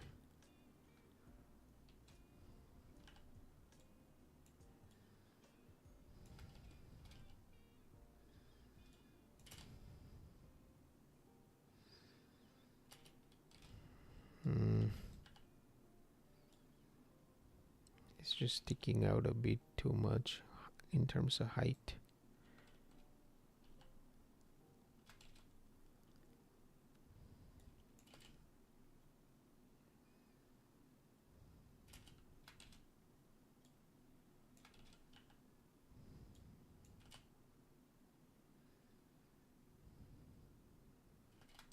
It's a nice element to have because the parallax that happens when the camera goes by is pretty strong with this tree.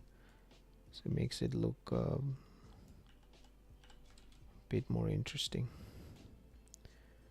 I found another sounding on Reddit. I don't know about licensing, but it's not. Alright, sure. Yeah, share it. Would love to see. There's a lot of cool people making music and they're just putting it out there. You should check them all out. Okay, this is better.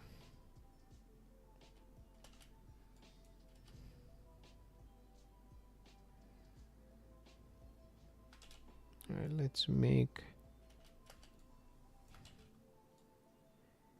let's populate this area here.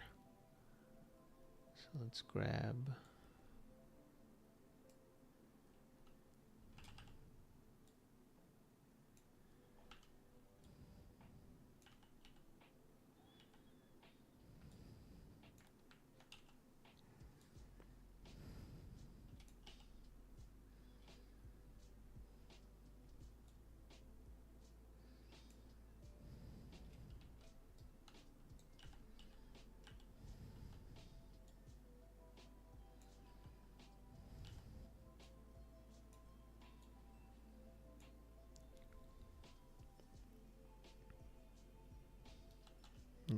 Are you sharing, Will?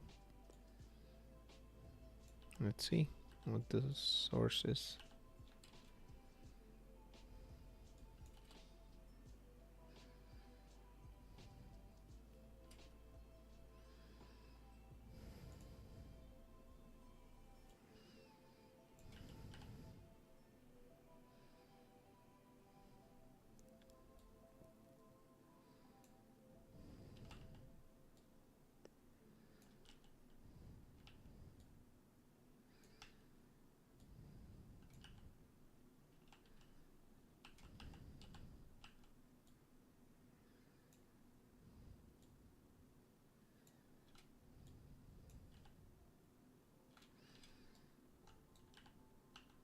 So creepy. Looks like a cobra.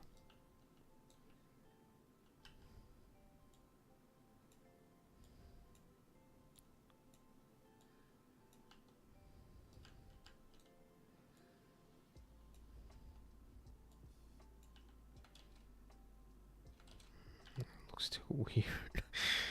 Looks too wrong.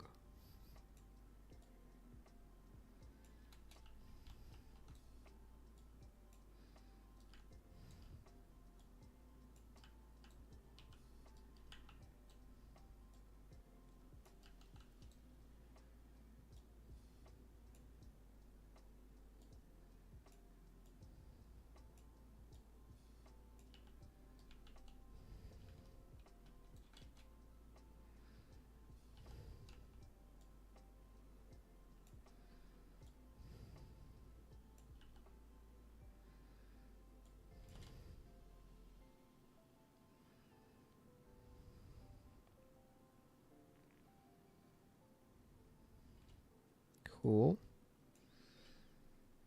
All right, let's add more interesting things here. Maybe this guy.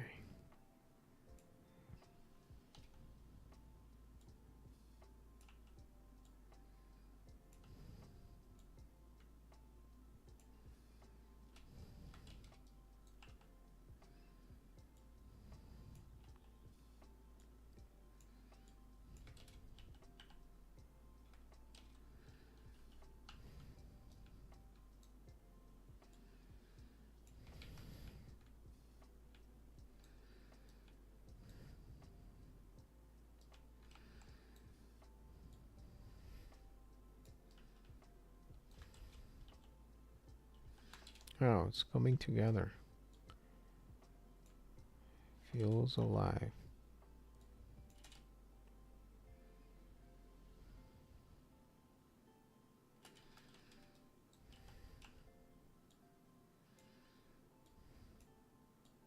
Also, another quick tip. I mean, this is a pack from the guy that I got it from, the jungle biome, which is where I got all these assets. But try to add like wind in your plants. It's very simple to add material wind. If I open this up, he might have added his own wind in here, but let's see if he just took the one from the Megascans. Because Megascans, some of the Megascans, they come with wind built into them, so you don't even have to go looking for it, which is perfect. Let's see where his material is. Yeah, he has his own custom one. Let's see if we go into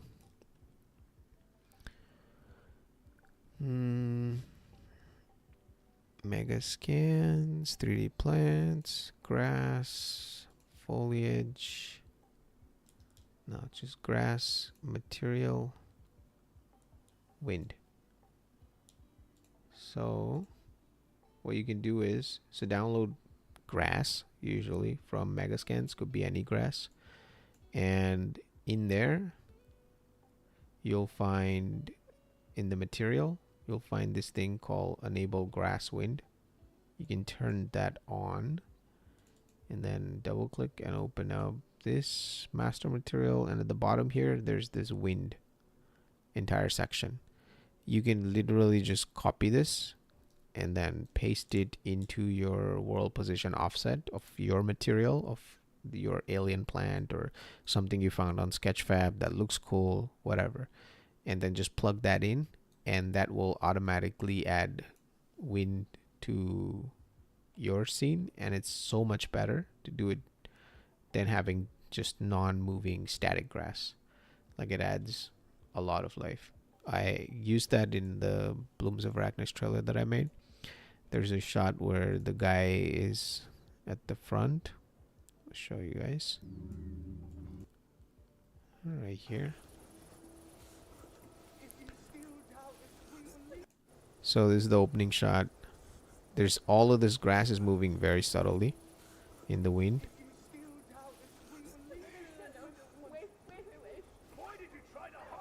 Don't make it like too obvious, but,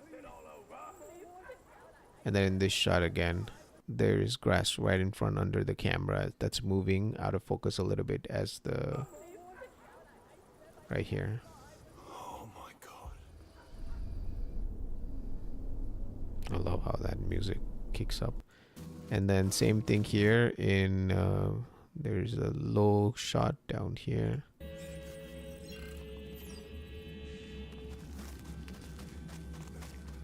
It's kind of hard to see because obviously the camera moves too fast, but all of that grass, all of this is moving and swaying a little bit.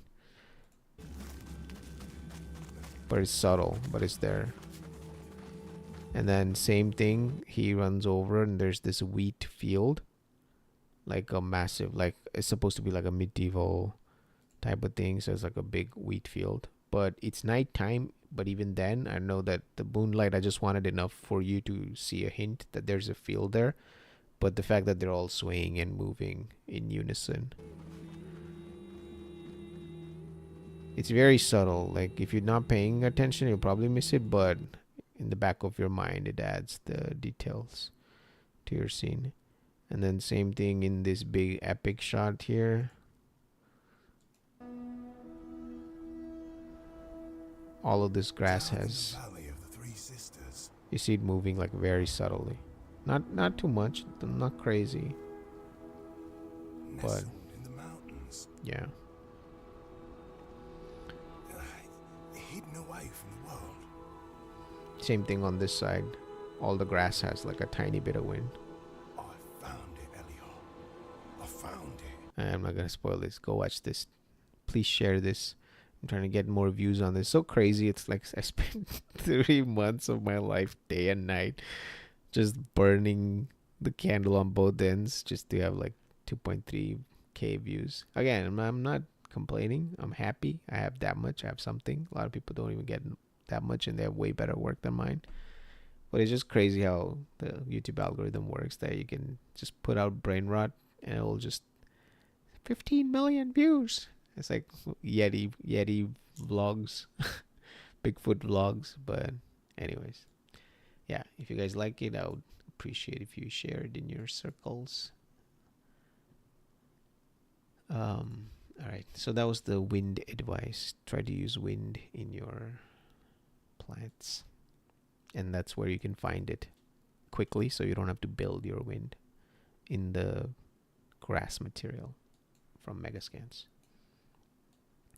That's going to be a generic wind, meaning the whole plant just moves. Then there's like pivot painter wind and much more advanced wind, which does something like this, where the bottom of the plant stays more rooted and only the top moves. That's way better to do it, but it's also heavier if your PC can't handle.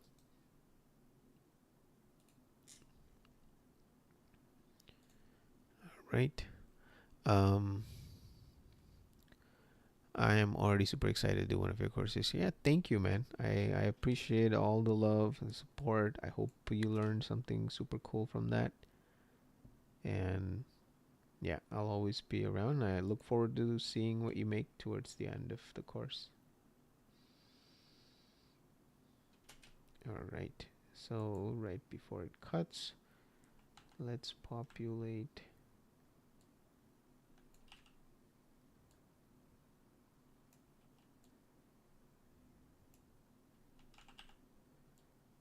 this. Oh, too big.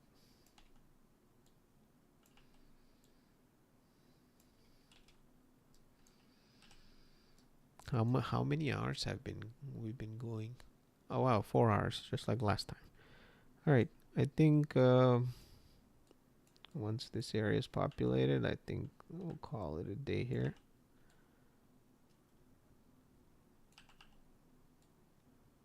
Just get this whole area.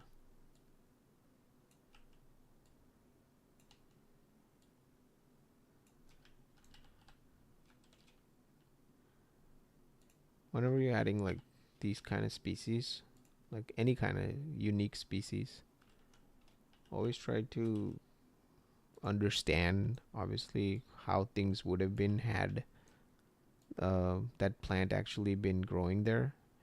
And what I mean by that is, in real life, when you have a species of something, they usually grow in bundles and clusters.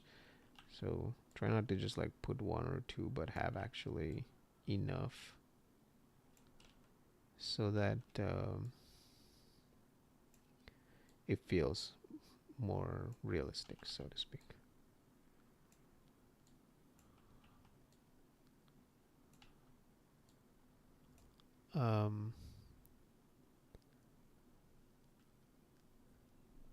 Talk to you later. Thank you for the learnings. Thank you, Will. Thank you for sticking around. I appreciate all the support. I'll definitely be seeing you around. Every stream you show up, you get to claim a tree and a plant. So come back in the next one for more alien plant tree directions.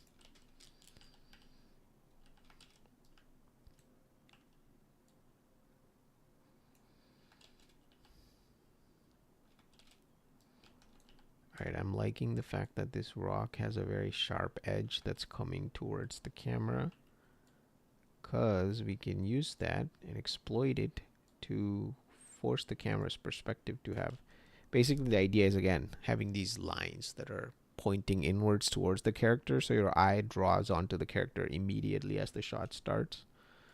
So having these kind of natural lines, so like this rock is naturally pointing downwards, is good, because once I make this, I can populate it with little things on top as well, and it will go down in depth, so you can see the focus on it change.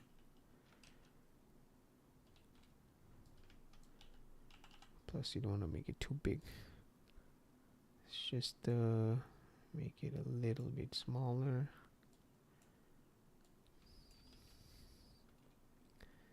So now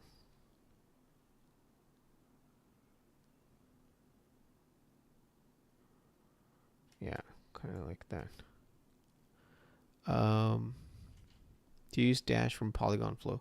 So I tried it while I was doing the Blooms of Arachnis trailer, the project that I showed before, because I wanted to build environments pretty fast, and Dash is really good with that. I was running into bugs where I made all that work, so I spent like one whole night, imagine as many hours as I'm spending on this stream, building the whole cemetery level that you see in the beginning of that trailer, where there's like a mass grave and this guy's crawling. That whole area I built using Dash in the beginning, and for some reason, maybe I don't know how to use it well, maybe I fucked up. Oh, I gotta start the music again. For some reason, none of that saved, so I just lost a lot of work. But again, maybe I did something wrong, which is why it happened. So that's the reason why. But I have seen another friend of mine who is super talented at what he does. He uses Dash a lot and he likes it a little bit. I would say try it out. They have a free trial, plus they have good, like, the guy is pretty good. The guy who made it, Adnan, I think his name is, the one, because he sends some emails and he's always like, oh, we have offer. Plus they have a perpetual license, which in this day and age, that's like gold. Where everything is like subscription. I think having these kind of perpetual licenses is nice, where you can just pay once and get upgrades. So if you think it will help you out, you should definitely use the trial. Hopefully it evolves. Yeah, it's got a lot of features. Like I am impressed by it, like, nonetheless, of whether it works or not, or whether it's buggy or not. The fact that he made like so many things inside of that tool, where you can scatter and make splines and do PCG and do materials and just physics when like scattering. There's so many things you can do in that too. But yeah, it's a learning curve, because it's not your regular run-of-the-mill click and ready to go kind of thing. You have to learn exactly how to get the best out of it, basically. Alright, perfect. That looks cool. Now I'm just quickly going to save it all, which you should do more. I have a perpetual. Oh, perfect then. There you go. It was a little clunky. Hope it gets smoother. With the perpetual license, I have a question. Does it include just 1 year's worth of upgrades and all that, or is it lifetime? I'm assuming 1 year, because otherwise everyone would get perpetual if you were going to get lifetime updates. But that's the thing with perpetual, right? You get what you get in that moment for 1 year. I got a perpetual copy for the Topaz AI video upscaler, but this was back then. Before they just had the name AI, but they didn't even have any AI, so to speak, inside of it. But I got that, and it's great. But now they released way better models that can upscale videos, but I have to now pay extra fees to get those upgrades. But it's obviously not the same as like buying a new one. It's still cheaper. I think it's lifetime. Yeah, that'll be great. If it's lifetime updates, that's like set. It's good money, worth the investment. For environment building, I think is pretty good. But the only thing is, like, if you're someone who's starting out, don't use that as a crutch. You do want to know how to build things in Unreal Engine, because you might go to a studio or somewhere where you have to show the fact that, yeah, you can build things and you can do them without Dash too, because it might not be compatible with their pipeline. So that might be something to keep in mind. Like my friend who uses it, the one that I mentioned, he's really good at it, but at the same time, he can make dope environments without it as well. So, which one is that plant? This guy, what's its name? Jungle polyp grass. Alright, I'm gonna paint this rock and then I think we'll call it a day. Where is polyp grass? There we go. Paint. Topaz, I heard about that. Yes, I agree. Should learn with that plugin. So yeah, Topaz is basically like an upscaler company. So it's like photo upscaling, video upscaling, and they also offer perpetual, which I think is good.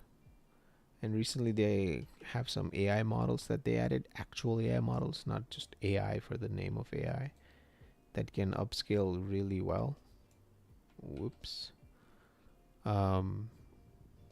So I personally would say having an upscaler is better. Just so you know, I do not render out of Unreal in 4K. I just render 1080. 1080. That's the 1080p club, because we too poor to have this much stuff loaded into the VRAM and also render at 4K. I just run out of VRAM, so it's not possible. So I always render in 1080 every single project and then upscale with Topaz to 4K. It's way faster to render. You can pump more things in your scene for the fact that you're only going to render 1080. So I think it's a win-win. Plus, seeing it in native 4K versus upscaled with one of these upscalers, it's not really a big deal. Like the difference in quality between the two. Alright, let's increase the density on this. Gonna go crazy with this thing. Set it to 0.25 and 0.5.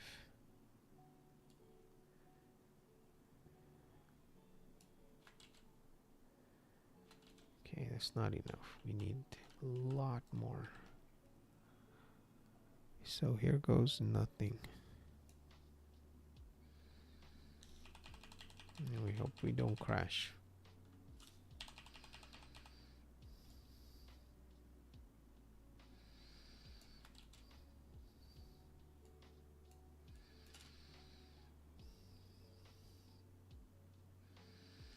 Yeah, it's a bit too red. Bit too red, bit too red. How about you?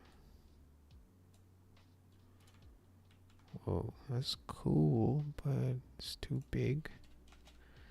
0.05 to 0.2 at 10,000. Oh, 0.1 to 0.25. Density 10,000. Yeah, spiky.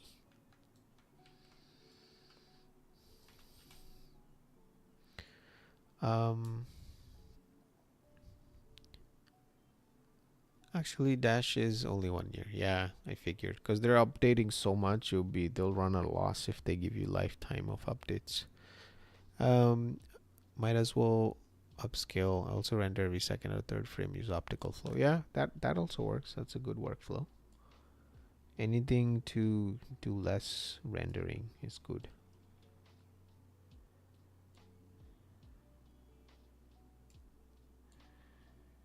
I don't know how this looks. It looks shitty.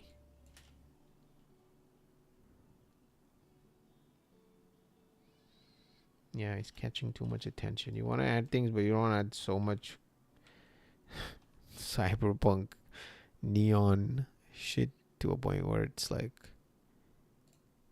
you're not looking at the character. The goal is to look at her and not at all this crap.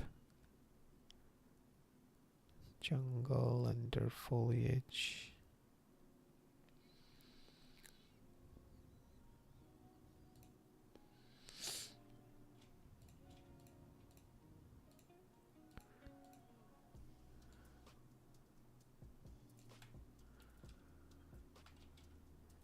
Maybe make it smaller. 0.1, 0.25 thousand.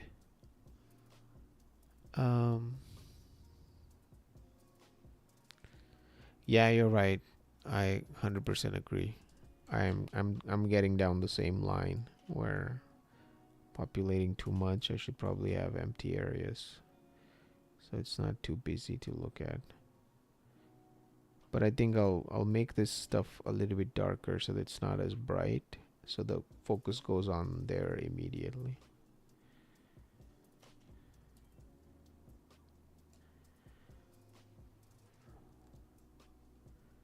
%100% correct. Negative space is very, very important.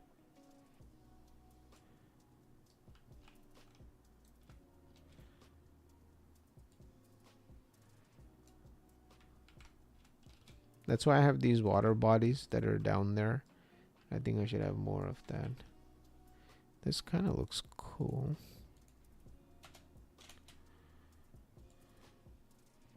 Yeah, that looks more natural. Less staged. Just enough to break the silhouette of this rock.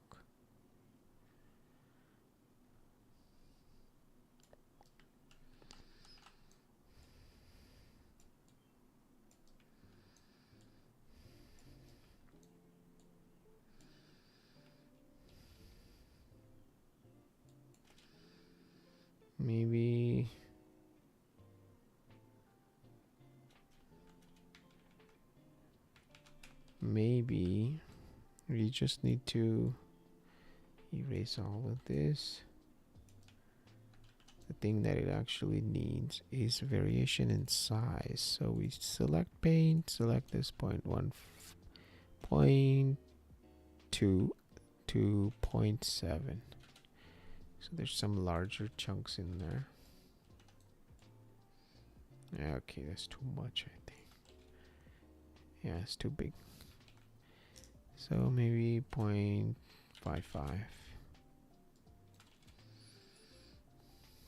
Yeah, it's much more manageable. That's kind of cool though. It's got a little bit of blue in it with the green. Slightly alien, but not too much. Yeah, I like it. I'm gonna use this a bit more next time. Alright.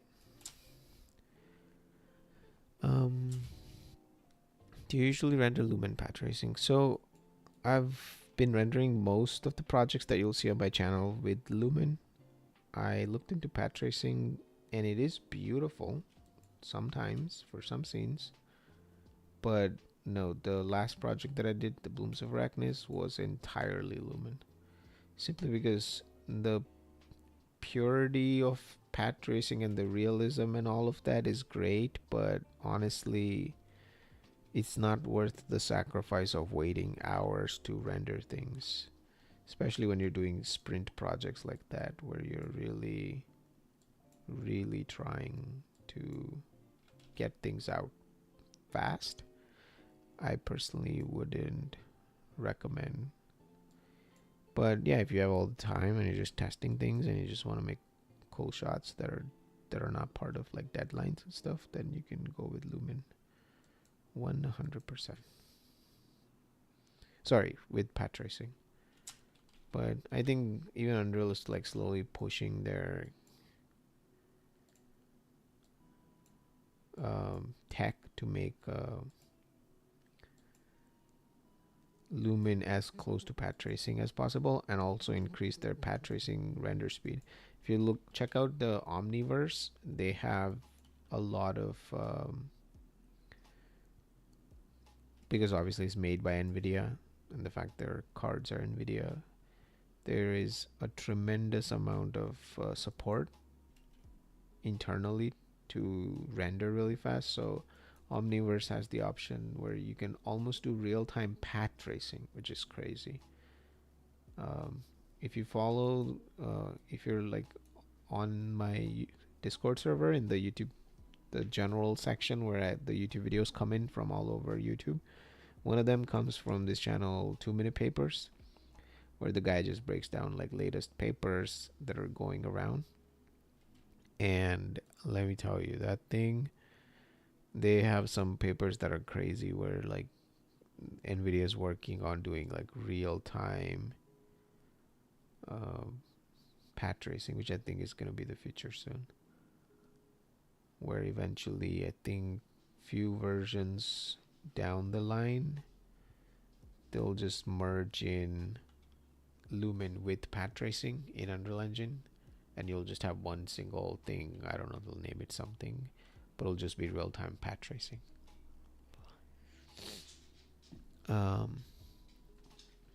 28 hours of renders bunkers. Yeah, exactly. 2 Minute Papers. Yeah, he's super cool. So Nvidia's been pushing that boundary a lot, and Omniverse can currently do that, if I'm not wrong. It's a free software, you can, but it's a full DCC application, or you can plug in, so you can like make things in there and send it to other softwares. But neural rendering, maybe, I don't know. But it was path tracing. It's not like it's being simulated or something. It's actually path tracing. I don't know how they make it fast. Definitely doing something. But all right, let's see this scene in full screen glory. 3:59. Holy shit, it's 4 a.m.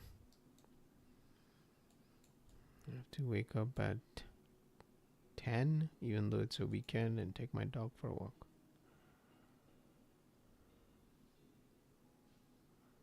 Wow, that came out pretty well.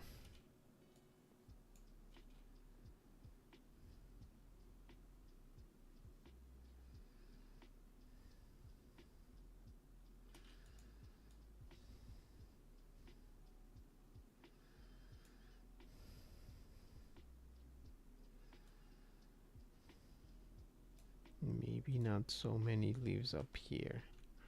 Just keep it at the bottom, not at the top.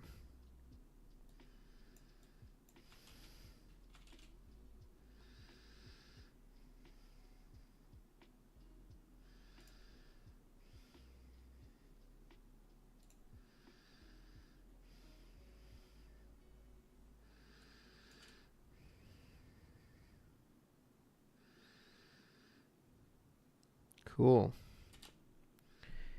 The next stream will start populating this area behind her, and then get him, the hunter guy, in like a nice place in the actual forest somewhere. Some close-up leaves on him. These two shots will be pretty fast because they're very close up. Same thing with this. Just maybe like generally paint areas, not do too much detail work because they're all out of focus. And then he's gonna shoot. She's gonna fall. Maybe change the angle on this one because it technically goes over the 180-degree line. Stuff like that you gotta keep in mind. Like, we're on this side. Well, technically we're on the same side of the 180 line, but it's the fact that before, when we were looking at her, I believe we're still on this side. Never mind. Just imagining things. She falls down. Yeah, I might have to tweak some of the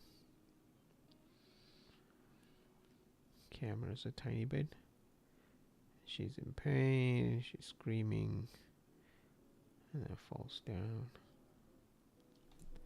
But yeah. we'll do more foliage work. It'll be fun. The goal is to do it this Tuesday around the same time. So hopefully we'll catch you. Thank you so much for tuning in.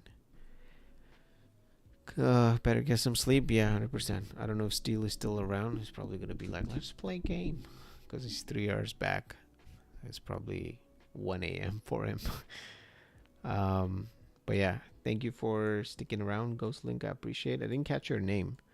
Or if you want to be called Ghostlink, that's cool too. Anyone watching after the fact, thank you for checking it out. Please hit the like button if you enjoyed it, and go check out some of the older streams. There's lots of cool tips and tricks and all kinds of things in there. But I appreciate all you guys. Jonathan, thank you for sticking around, and I'll see you guys the next one. Have a good one. Enjoy your day, Jonathan. Take care. Bye-bye.